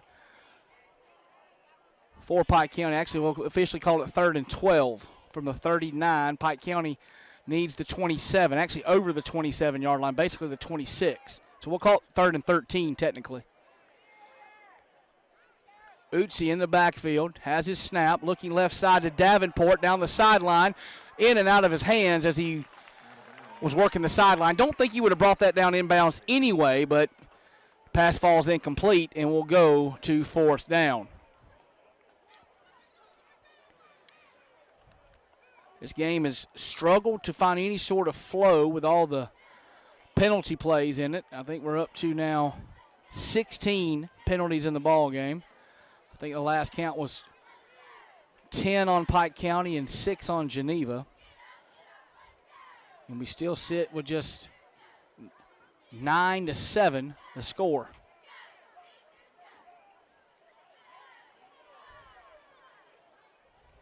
Arturo Perez in the punt formation. Nobody back deep for Geneva. They're expecting some sort of fake right here. Don't think Pike County will do that. As good as their defense has played here recently, they'll probably try to pin them back deep. Ball will take a big roll, die at the 1-yard line. No, it rolls into the end zone. Almost a beautiful punt from Arturo Perez, but it rolls into the end zone. It'll be a touchback, and Geneva will take over at the 20-yard line when we come back on the Friday Night Blitz here on C-Spire. Max Credit Union is dedicated to connecting with our communities and members, providing all the financial, tools, services, and expertise they need to live their best life, providing more of everything since 1955. Max Credit Union. Shirley, tell me something. How long have you been driving for Wiley Sanders Truck Line? October will be 28 years. Did your mother drive once? 33 years. And who else in your family worked for? My dad worked in the shop, and my husband was also a driver and worked in the shop. Coming back at you with some football right here. Sizemore will take that handoff, work up the middle, bellies it out to the left side before he's wrapped up by a host of white shirts for the Pike County defense. It'll be a pickup of about 3.5 or 4 on 1st down. Tackle made by number 8. That's Elijah Cotton. He's been all over the football field tonight, as has Ben Patterson on that defensive linebacking crew.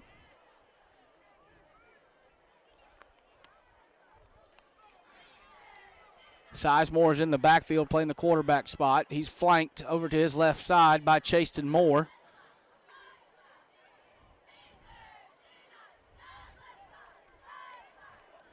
Braylon Sales, Dalton Mock, Hayden Love flanked out wide for Geneva. This will be a handoff that goes to Moore, trying to work the right side, and he is met forcefully on that right side by Zakeelan Adams. Also Elijah Cotton in on that play again, and of course Ben Patterson stuck his nose in there to make that tackle as well. A pickup of no gain for Geneva. It'll be 3rd and 5. Mark Hurt has to like what he sees from his defensive unit. Since that first drive where Geneva went right down the field and converted a couple of 3rd downs, this Pike County defense has really bowed up, flying to the football, gang tackling. That's a principle that Hurt preaches all the time. He wants 11 helmets on the football at all times. So he has to be happy with, or maybe not happy, satisfied with what he's seen recently out of his Bulldog defense. This will be Sizemore again. He's going to look, floats it out right side, looking down the sideline for Mock, and Mock caught that football right on the sideline, and it'll be spilled at the 50-yard line. Caught it in between 2 Pike County defenders. I think it was Patterson and Foster, and it dropped right in between both of them into the waiting arms of Dalton Mock. A pickup of 25 yards to the midfield stripe.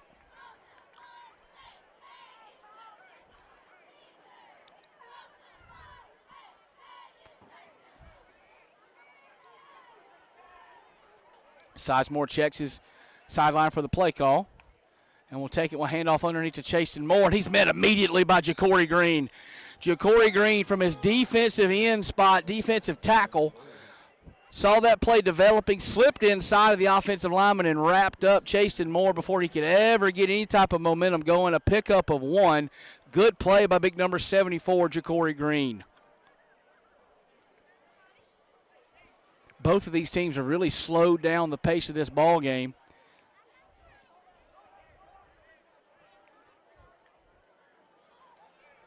(9-7). Pike County trails Geneva. 6:58 to go, third quarter. 7 on the play clock for Sizemore as he's still checking the sideline. Now 3, now 2. They'll get it off with 1 second. Pike County brings pressure. He's looking down the far seam for a pass, and that falls incomplete. That was his favorite target once again. That was Dalton Mock. Pike County brought a boatload of pressure. It was a full house blitz off of both edges. It was Ben Patterson coming off of one side, and it was Kamari and Tony off of the other one. And Tony was a half a step away from planting Sizemore in the backfield. He got it off, though. Pass falls incomplete and will be third and a very, very long 8. 2 wide receivers each way for Sizemore. Pike County showing a little bit of pressure, and there's going to be a false start. That's going to be on number 4. That's going to be on Mock, who started in motion and then stopped, and then they snapped the football. So it'll be a false start on the Panthers. It'll be third and now about 13 or 14. We've seen the Geneva Panthers convert some third downs earlier, some long third downs on their first drive of the ball game. A couple of conversions of 3rd and 10 plus en route to the end zone. But since then, as we mentioned a few moments ago, Pike County's defense has stiffened. Hasn't given up very much since. Be trip receivers out to the left for Sizemore. That's the wide side of the field towards the Pike County sideline. He's looking. Will float one up the far boundary, and that pass falls harmlessly to the turf over the outstretched fingertips of Khalil Foster. It was intended once again for Dalton Mock, but it'll be 4th down, and Pike County's defense bows up once again and will force the Panther punt.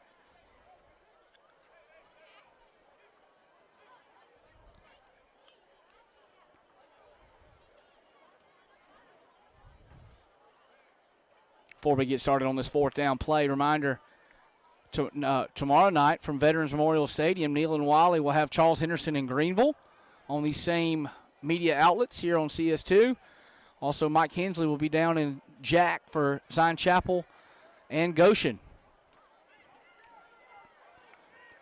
Pooch punt for Sizemore. Ooh, almost got through. I believe that was Cudell Patterson. Almost snuck through and got a hand on it. And the punt will go to out of bounds at the 30-yard line. So the Bulldogs will take over at their own 30-yard line with 6 minutes and 27 seconds to go in the third quarter. It's still Geneva 9, Pike County 7. Wiley Central Shoreline is family, family, family. Always. That's right. The mission of Pike County Schools is to provide excellence in education, producing graduates ready for college, careers, and lifelong success. Pike County Schools would like to wish the Goshen High School Eagles and the Pike County High School Bulldogs success on the field this Friday night. Whether you are a cheerleader, band member, player, or fan, we hope you enjoy the Friday night experience and take pride in your school. Pike County Schools, excellence in education. Max. First and 10, Bulldogs at their own 30-yard line. This will be Utsi in the backfield. He'll try to hand it off to Maslin Reynolds, who gets across the 30 and falls forward to about the 33-yard line. Reynolds dodged the man in the backfield. Linebacker scraped downhill very quickly for the Panthers. But Reynolds was able to slip by him and fall forward for 3 yards. And on a busted play like that, that's really all you can ask for the Bulldogs. Now we'll go back to the offset pistol. This will be Utsi handing off to Jackson, who has great speed to the 35, trying to get outside 40, and he's gang tackled. Ball's on the ground, and I believe Geneva's going to fall on it in that wad of humanity. Yes, they do. Turnover to Geneva. It was Jackson who had the football fighting for extra yards, and he was wrapped up by, it looked like 7 or 8 Geneva Panthers. And somehow that ball came out, got on the turf, and Geneva was the first one to fall on it. And another mistake by Pike County will get the ball back to Geneva. And we'll take the heat timeout with everybody right here. It's 5:44 to go, third quarter. Geneva 9, Pike County 7 here on C Spire. Is woven into the fabric of our communities. We have history here. Memories that stir warm feelings. We've always been Max, never changing the heart of who we are. We lift others up who are out there doing good work. That's part of our strength. All of us, together, helping create a better community. Save, borrow, and invest with expert guidance from Max Credit Union. Smart money made simple. Miss Johnny May, thank you for bringing your grandboys to Wiley Sanders Truck Line. Rodney, have you ever been in a position where you dispatched your grandmother and all 4 grandmothers? 1, 2, 3, 4. Absolutely not. Only at Wiley Sanders Truck Line, where we put family first. And what? God. God and family first. Wiley Sanders Truck Line, Troy, Alabama.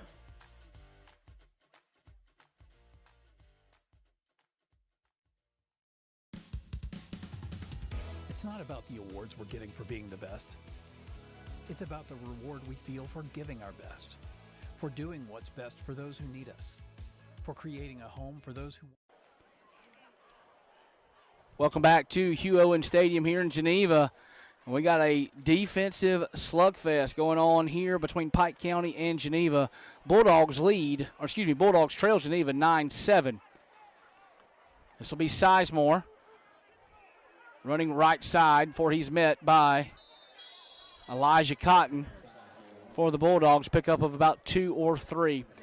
This game has really slowed down here in this second half. I don't know if it's by design from both teams or by necessity from both teams, but we've really slowed down. The play clock is inside of 10 seconds almost every single snap.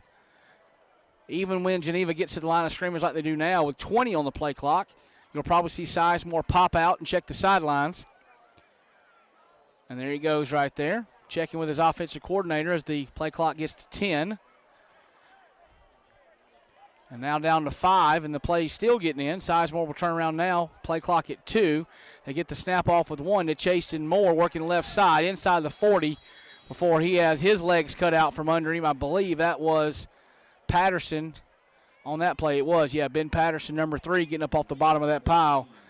Makes yet another tackle for the Bulldog defense. It'll bring up a 3rd, and we'll call it 6 for Geneva.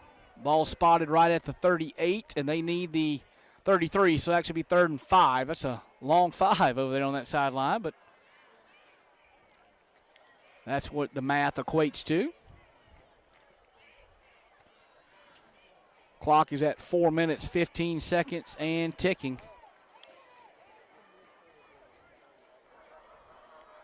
H-back set to the left, and now there'll be a timeout as the headset on the sideline gets slammed to the turf by Geneva offensive coordinator Chance Williams as he was upset with his quarterback, Tanner Sizemore, for having to take that timeout on the huge 3rd and 5 play with 4:07 to go third quarter.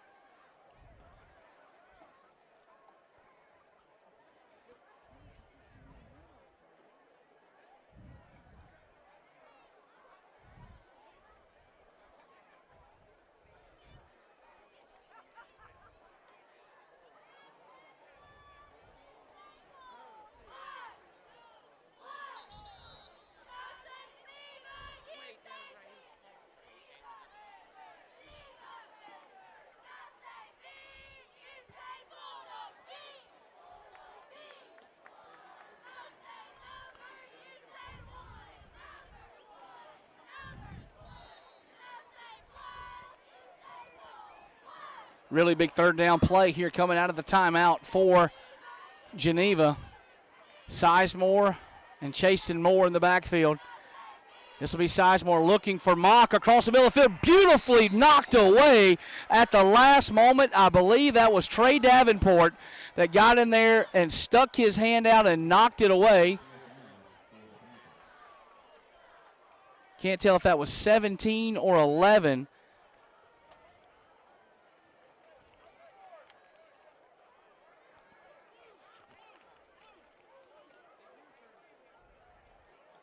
Might have been 17, Ja'Cory Knox that knocked that away. I can't really tell from our vantage point if that was 17 or 11. That's 11. That's Davenport. Beautifully done by Davenport. Jumped flat out, knocked it away at the last moment, but Geneva's going to go for it here in 4-down territory at the Pike County 38-yard line. Two guys in the backfield. We might try to go underneath again to Mock. He is going to do it. Now he'll throw it downfield to Souls. That ball's going to be intercepted on the near sideline. Coming back is Pike County. He's got running room. That's Foster across midfield to the 46-yard line. Is Foster. Big play for the Pike County defense. Couple of guys down on the field at different points. So we will take a break right here on the Friday Night Blitz and come back and let you know what all is going on here. But a huge interception by Khalil Foster.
That was a really bad play for Geneva right there. That's their quarterback, one of their receivers, and I think that's the running back in the middle of the field out there.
Five, 4, 3, 2, 1.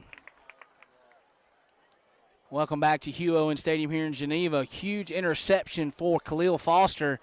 He picked the ball off and returned it about 35 yards down the sideline into Geneva territory. But what may be a bigger issue on the play is there were 3 different Geneva Panthers down on the field after the play. It was Braylon Souls, number 1, the receiver who was going after the ball. He was down. He had to be helped to the sideline. Connor Fulford, a receiver, had to be helped to the sideline, and also Sizemore, the quarterback, had to be helped to the sideline after the play. But we'll see if they're able to go a little bit later when they're back on offense. But a big play for a lot of different reasons for Geneva. This will be a tall sweep out to Jackson, who's picking his way through tacklers, spinning off of tacklers all the way down to the 25-yard line. That's a pickup of 23. Good old-school football right there. Tall sweep out to the right side behind a wall of blockers, and let Jackson do what Jackson does best, and that's run by people, run over people, or run around people. Actually marking down officially at the 26. So it'll be a pickup of 21 yards for Braylon Jackson on that carry. Offset pistol. Snap will go to Uchi, who hands it off to Jackson. Runs into a big wad of humanity, but falls forward for 4 more yards. This is the offense that Pike County needs to run. This is just downhill running the football, what Pike County made its name for the last 25 or 30 years, just in-your-face football. And this is what they need to do right now with the stable of running backs that they have in Jackson and Reynolds and Quintavious Carter when he comes back. They're healthy and they got a good selection in the running back room. I'd hate for the young freshman Utsi to have to pick somebody apart through the air. Let him rely on that running game. This will be another handoff to Jackson, looking for more running room and finds it hard to come by off the left side. It'll bring up 3rd and about 5.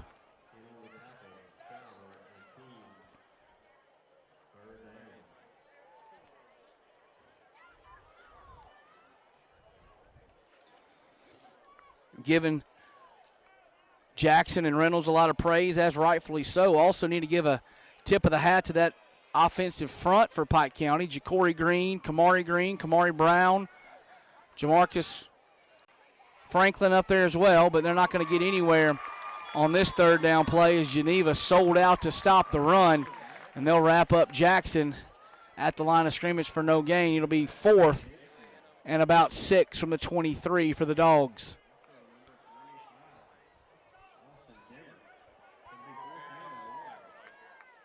Big play call decision for Mike Barker here on 4th down, and they'll actually call a timeout to think about it with a 1 minute and 18 seconds to go in the 3rd quarter of play. Huge 4th down for Pike County when we come back here on the Friday Night Blitz on C-Spire.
Big 4th down play call here for Pike County. This will be Utsi in the shotgun looking, and he'll complete that pass across the middle for a 1st down. Pike County to found Braylon Jackson across the middle of the field, and Utsi, the freshman, comes up big with his arm in that situation. And it'll be 1st and 10, Pike County at the Geneva 13-yard line. By far the best scoring opportunity Pike County has had all night long. 2 wide receivers to the left for Utsi. It's Davenport and Jackson. He'll send Jackson in motion. Bad snap. Utsi, a good spin move in the backfield, but then gets popped down about the 12-yard line. That play was blown up from the get-go. I think it might have been a jet sweep to Jackson, but that snap kind of rolled back to Utsi. He picked it up and got what he could after a pretty nice spin move in the backfield. Was able to get back to the line of scrimmage and fall forward for maybe one. 20 seconds to go, third quarter, clock already rolling. Same offensive set, 2 wide receivers each way for Azori Utsi. He's going to be looking to the left, fires short to Jackson, but that pass never stood a chance as it bounced about 6 or 7 yards in front of Jackson as he was running the out route near the sideline. Need to point out here that both Cruz Juarez and Arturo Perez have good legs. So this was definite field goal possibilities for Pike County as they trail by 2. A field goal would give them a 10-9 lead, so keep that in the back of your mind. I see Arturo Perez over there warming up as we speak. But Pike County wants 7, I'm sure. This is Utsi dancing in the pocket, fires to the end zone, and the pass is incomplete. It was intended for a Travian Davenport in the back of the end zone, but was not able to be corralled. So with 5.2 seconds to go in the third quarter, Mark Hurt will send out his field goal unit and try to get Arturo Perez to connect on what will be, I believe, a 30-yard attempt from the middle of the field. They'll actually put the tee down at the 19, so it'll be a 29-yard field goal attempt for Arturo Perez.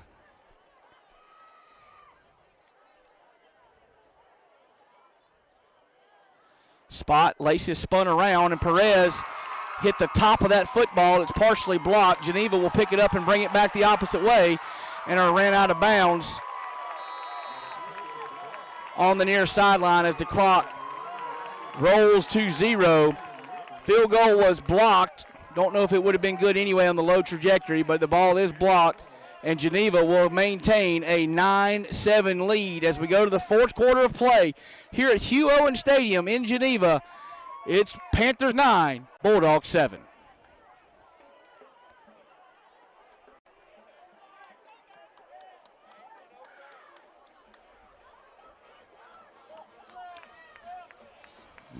I used to coach the special teams at Pike County. That happened a lot.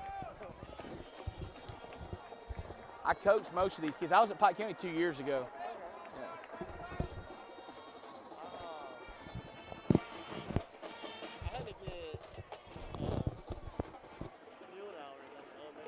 Mm-hmm.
Second down here for Geneva, 11:35 to go, and they have the lead. So you would expect them to maybe try to grind it out here on this possession as Sizemore will pop out, talk to his offensive coordinator again. We've seen that on almost every single play tonight.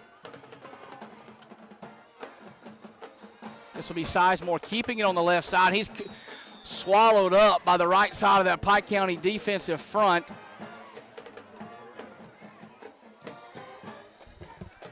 Ben Patterson once again. Man, Ben Patterson has been all over this field tonight.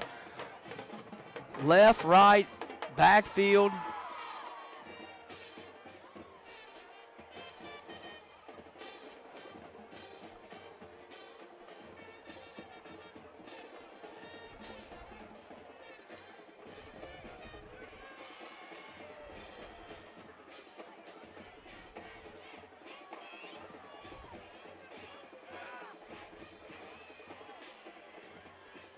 Man in motion across the formation. And that flag is on. They finally got bit with a not a personal foul. My goodness, a delayed game penalty, I believe. They've been down inside of 5 seconds to 2 and 1 second on the play clock numerous times. They're actually going to call it an illegal formation call on Geneva. That was Dalton Mock that came across the field in motion. So it'll be a legal formation. Takes that 3rd and 7 play back to about 3rd and 12 for Geneva.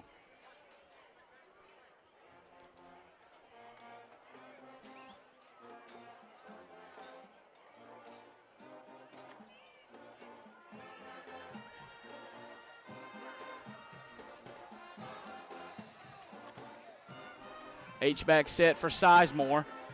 And he'll back to pass on a 3rd down play. Looking down the far sidelines. He's intended for Mock, but it's going to be intercepted once again. Khalil Foster with a leaping, diving interception has got the Bulldogs set up once again in Panther territory. His 2nd interception in as many possessions for Khalil Foster, showing that he's can play the DB position just like his brother Ian, who's had a tremendous weekend after getting the start last weekend for Marshall University. Khalil showing that he can go find the football as well. 9:55 to go, 4th quarter of play, and Pike County set up in golden territory at the Geneva Panther 45-yard line.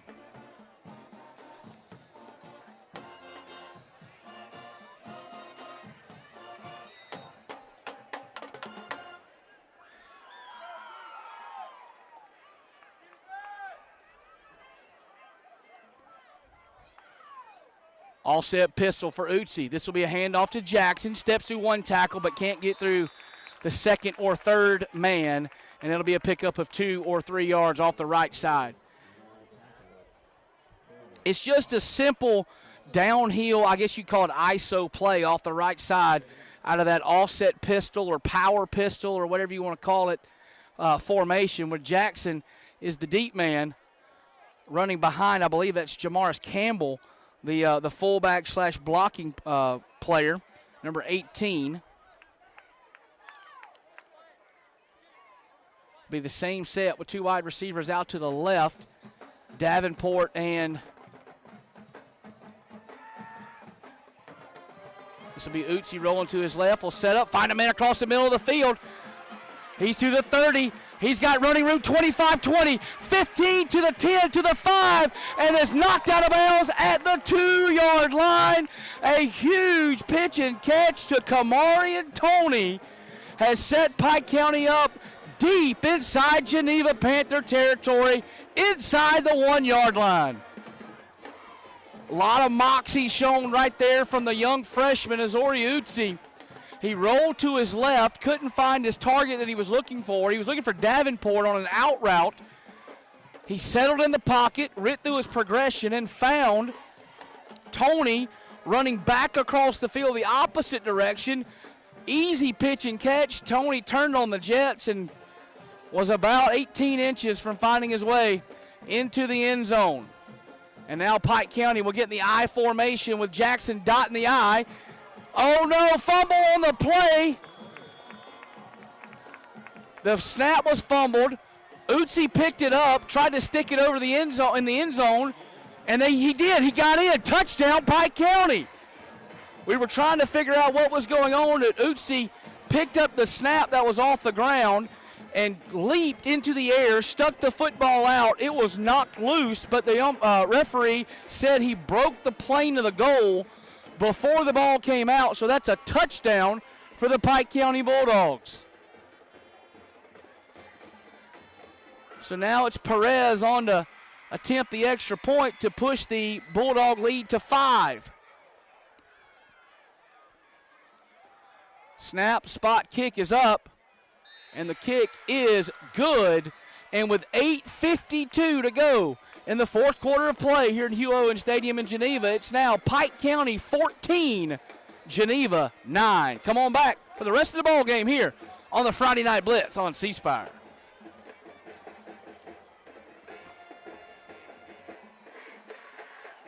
Want to be their best. It's about knowing that we're attracting some of the best minds, the best hearts, and providing you with some of the best health care anywhere. Welcome to Southeast Health, where best is what we do. Southeast Health, always the right direction. At Max Credit Union, we enjoy more. Serving more, teaching more, growing more, giving more, supporting more, sharing more, and more of everything. Max Credit Union is dedicated to connecting with our communities and members, providing all the financial, tools, services, and expertise they need. 8:52 to go, fourth quarter of play, and Pike County has taken a 14-9 lead over Geneva. This is the pooch kick from Arturo Perez, and once again, it's hard for Geneva to corral that ball on the sideline, but it rolls out of bounds, and Geneva will take over 1st and 10 at about their own 30-yard line. Let's go back to that touchdown scoring drive for Pike County. 3 plays covering right at 65 yards.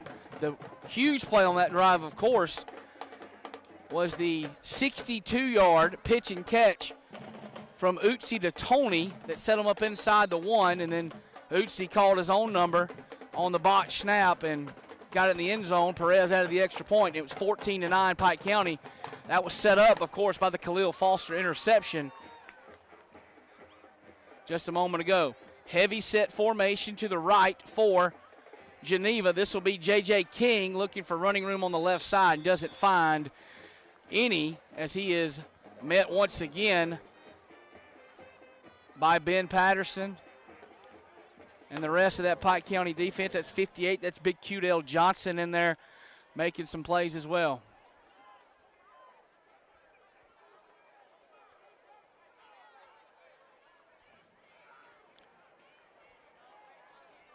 Sizemore now calling for the football again, but he'll step back.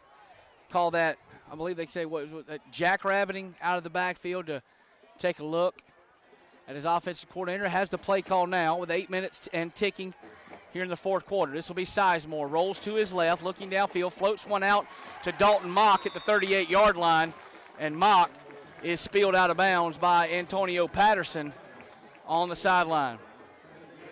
That's Patterson, and it was Khalil Foster. It'll be a first down for the Panthers. I don't think it's any secret where Sizemore wants to go with the football when he puts it in the air. He is looking almost exclusively for Dalton Mock on those crossing patterns. Trip receivers for Sizemore out to the right. Ball resting basically right between the hashes. Singled up at the bottom of your screen is Hayden Love, number 5. He's matched up with Antonio Patterson. It's Patterson versus the world on the bottom. This will be Sizemore going to his right. Going to fire that ball deep downfield, and it's intercepted again. Khalil Foster's 3rd interception of the night. He's to the 40, down the far sideline and pushed out of bounds at the 35-yard line. Foster comes up with a hat trick of interceptions, but we have a couple of flags down on the field. Let's hold everything and see what we got going on. If it stands, you can go ahead and put Khalil Foster down for the Defensive Player of the Week in the Wiregrass area with his 3rd interception. But we will see what the officials want to tell us here.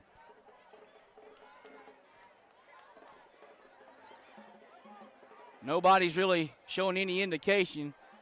Pike County's not leaving the field, so it may be a defensive penalty. Holding on the defense. An eligible man downfield on the offense. Those penalties will offset, and we will replay first down.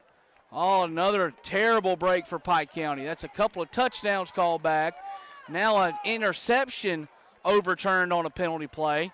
And I believe the worst part about that, if you're a Bulldog fan, is they called Antonio Patterson for defensive holding on the opposite side of the field. It wasn't even on the side where the play was at. It was on the near side. Patterson got called for a hold away from the play and negates Khalil Foster's third interception of the night.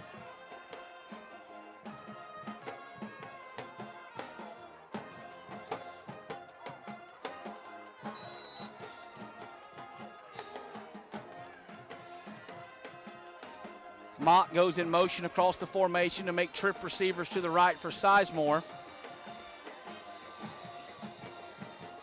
Chance Williams gives the play call to his senior quarterback. Four-man front for Pike County. This will be Sizemore. Looking, floats one down the center of the field, and that pass is going to fall incomplete as he was under all sorts of pressure in the backfield from Justice Tony, number 14.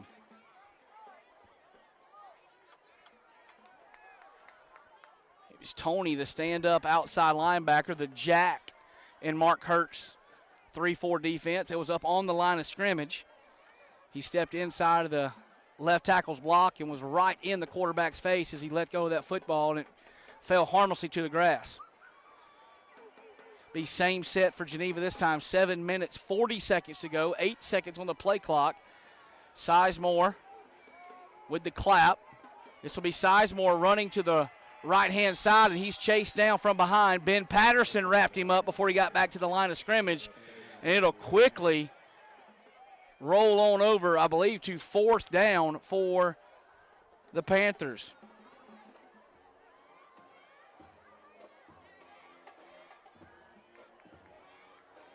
Correction, third down for Geneva. Big third down with 7 minutes and 10 seconds to go with the clock rolling here in the fourth quarter.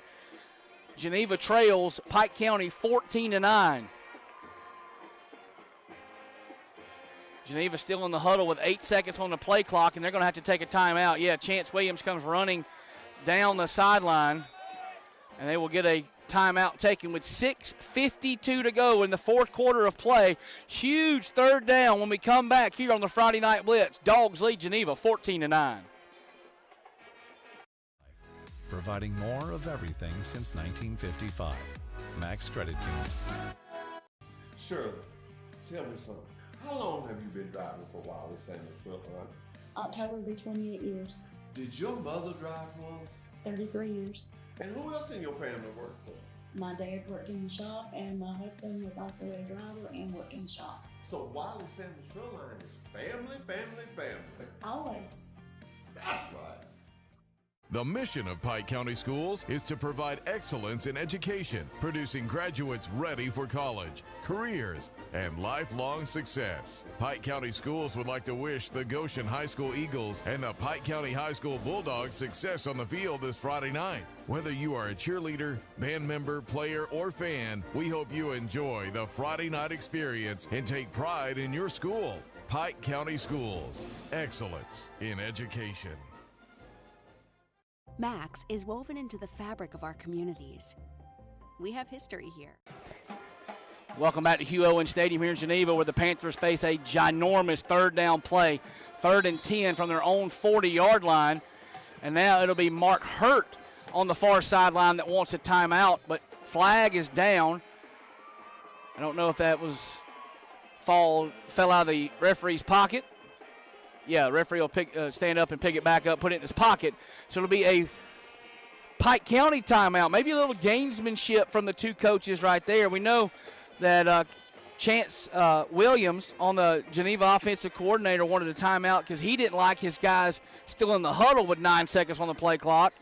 We got out there after that timeout. Mark Hurt lines up, sees what Geneva has given him on this 3rd and 10 play, didn't like his defensive call, and called timeout to reset his dogs before a crucial 3rd down play. 6:52 to go in the ball game. Pike County leads it 14-9 over Geneva. If you're just now joining us here on the Friday Night Blitz, the main storyline in this one so far has been the amount of penalties in this ball game. At last count, And that's been a few penalties since then. At last count, I was up to 19 total penalties in the ball game, and they've been timely against the Bulldogs. A couple of Braylon Jackson touchdown runs have been called back. A Khalil Foster interception was negated with a penalty. Pike County has definitely not done themselves any favors in the penalty game. So we've re-racked it here. Hurt has changed the defense. Williams has changed the offense back to a 2-by-2 set. Pike County going to show 3 down, 1 up across the defensive front. This will be Mock going in motion across the formation. Sizemore has hit, and Sizemore is going to go down in the backfield. Cudell got back there to him and put him on the turf. Back at the 30-yard line, a loss of 10. And it'll be 4th and a country mile all the way back for Geneva.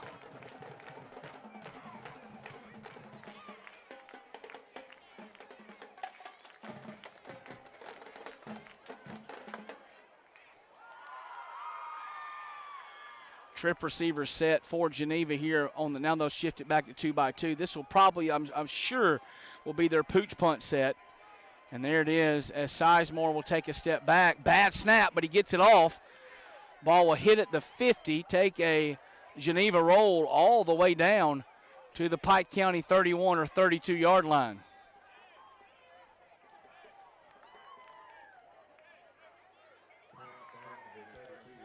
.554 to go here in the fourth quarter of play. We'll stay right here with you on the Friday Night Blitz by C-Spire. Just a reminder, tomorrow night's matchups, Veterans Memorial Stadium will be the place to be if you're a Charles Henderson Trojan fan, as they host the Greenville Tigers at 7 o'clock. If you can't make it out to the stadium, Neil and Wally will have you covered here on C-Spire. And my good friend Mike Hensley will hit the road down to Zion Chapel for the Goshen Eagles, and the Zion Chapel Rebels will meet in a region contest. Both of those teams undefeated early in 2024.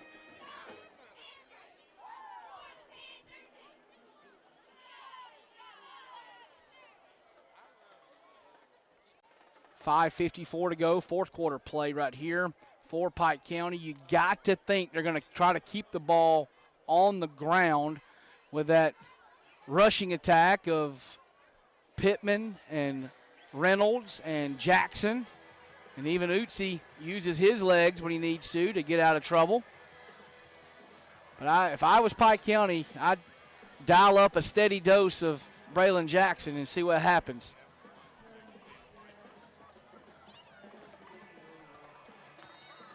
Pike County will be in the offset pistol. That's Jackson, the deep man. Snap rolls back to Utsi, but gets it off to Jackson, who lowers his head and gets up to about the 34-yard line, maybe even the 35. Yeah, they'll give him the 35, so it'll be a pickup of about 3. Main thing Pike County wants to do right here is just continue to gain positive yards and let that clock keep on ticking as it's down to 5.5 minutes.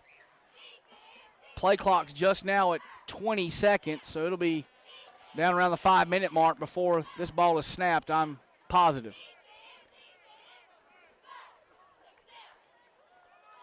No sense of urgency whatsoever from Pike County, and that's the way they want to keep it. 6 on the play clock now. Snap take, rolls back to Utsi again. This will be Jackson, puts his foot in the ground, gets outside. He wants to stay in bounds, and he will on a high tackle on that far sideline for the Geneva Panthers. Another pickup of 2 or 3. We'll bring up a third, and we'll call it 6. I think it's more of a long 5. Ball resting nose on the 37 for the Dogs.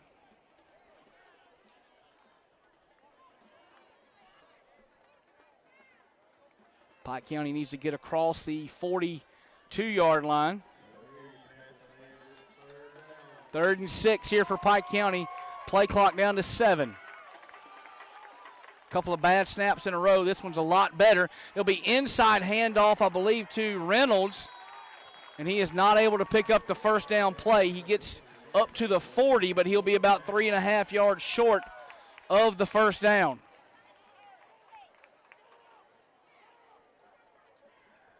So the Pike County defense is going to have to give them one more stop. They've been almost lights out here in the second half against this Geneva team. They're going to have one more stop. Ball resting nose on the 40, and that's where Khalil Foster will squat over the ball, the long snapper. Arturo Perez, your punter, waits for it back at his own 28. Good snap. High end over end kick, drives Mock back to his own 28, and he's wrapped up and spun down right there. It was the snapper, Khalil Foster, who got down the field and put a good open field tackle on Mock, and that's where Geneva will take over with 3:24 to go here in the fourth quarter of play. Don't go anywhere. We'll be right back.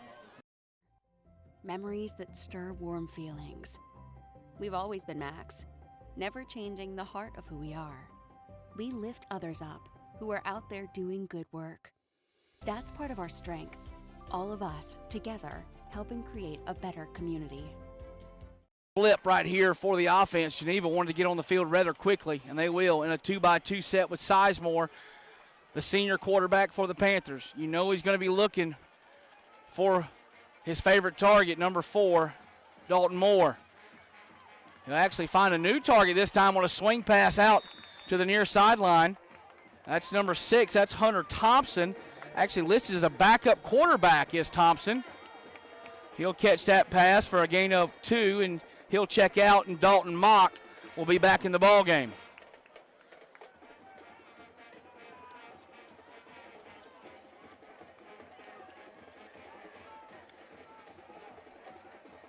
Mock and Hayden Love on this near sideline. The two receiving options for Sizemore. Play clock down to 15. Plenty of time for the offense for the Panthers.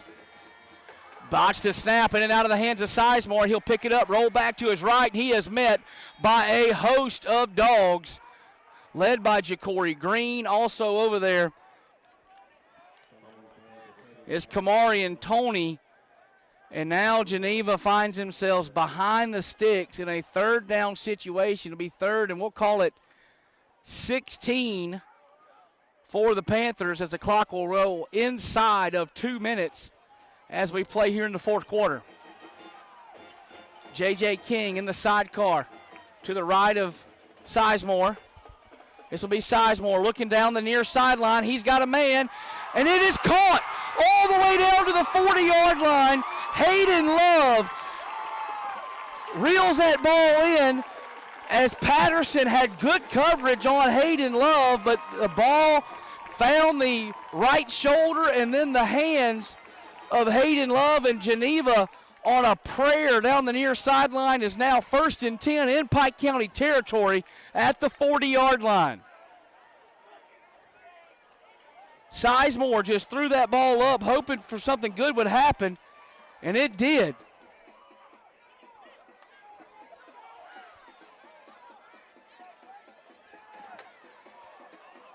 A little bit of confusion on the offensive set for Geneva, but they'll get lined up. Geneva had 12 in the formation at that time, but somehow got away with it as they got a man off to the side. This will be a handoff underneath to Chasen Moore. Bounces out to the 40, but runs through another tackle, and he'll finally be pushed out of bounds by Zakeelan Adams. It was Antonio Patterson that came up from his corner position. Good stick on Chasen Moore, but was unable to wrap up, and Moore bounced off and bellied out to the left side and picked up about 3 or 4 yards on a play where he should have been stopped for no gain. It's a minute 22 to go. Clock is stopped as Moore was able to get out of bounds. 2 wide receivers out to the right-hand side for Tanner Sizemore. If you're Pike County's defense, you got to find Mock. This will be Sizemore rolling to the right, and he's looking that way for Mock, and Mock has it inside the 30 to the 28-yard line. A minute 15 to go. Clock will stop as we set the chains. Mock is slow to get up. His helmet comes off, so that'll be a huge break for the defense of Pike County as Mock will have to come off the field as his helmet came off. Unless Geneva wants to burn a timeout to keep him in the ball game. Nope, Mock will trot off to the sidelines. And the clock will run now. 1 minute and 10 seconds to go. Geneva has it inside the Pike County 30 at the 28-yard line. 2 wide receivers each way for Sizemore. He checks with Chance Williams as offensive coordinator once again. Has the football, does Sizemore, and he is swarmed under by a big, big play from Cudell Johnson. He did it again, blasted through the right side of that offensive line and threw Sizemore on the ground before he had an opportunity to do anything with the football. And with 49 seconds to go, calls timeout, facing a 2nd and 17 from their own 35-yard line. What a huge play from the Pike County defense when they needed one. You might think they were on their heels just a little bit after that huge play to Hudson Love down the sidelines. A gain of about 35 or 40.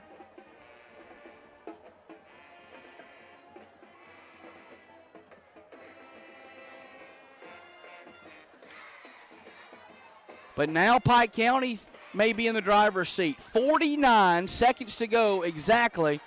It'll be 2nd and 16. Correction, it'll be 2nd and 16 or so. Ball is actually marked. The down marker has it at the 35, but the ball is actually spotted back at the 39. So we'll see where they actually put it in play at.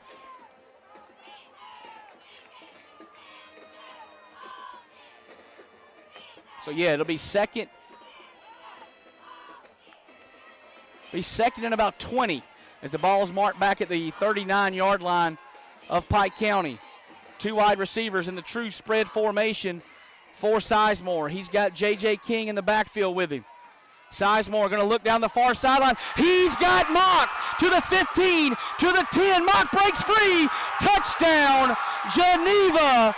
They found Dalton Mock streaking down the sidelines on a wheel route behind the defense, and Mock finds pay dirt, and Geneva takes the lead 15-14 with 40.6 seconds to go.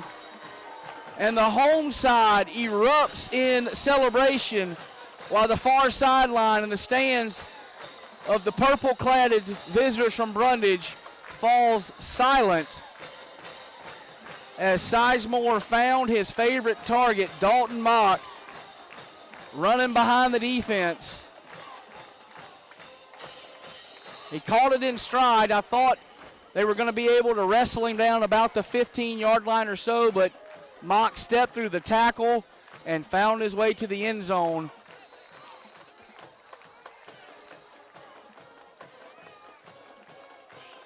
As we have a penalty on the play for Geneva. It'll be an illegal substitution call on the Panthers. That'll back them up on the extra point try. And they actually call the kicker off the field. They'll actually probably line up and go for 2. Wow, wow, wow. If you're the Pike County Bulldogs, you knew probably that Dalton Mock was going to be the target, and he somehow slipped by down the sidelines for the touchdown. But it's not over yet. 15-14, the Geneva Panther lead.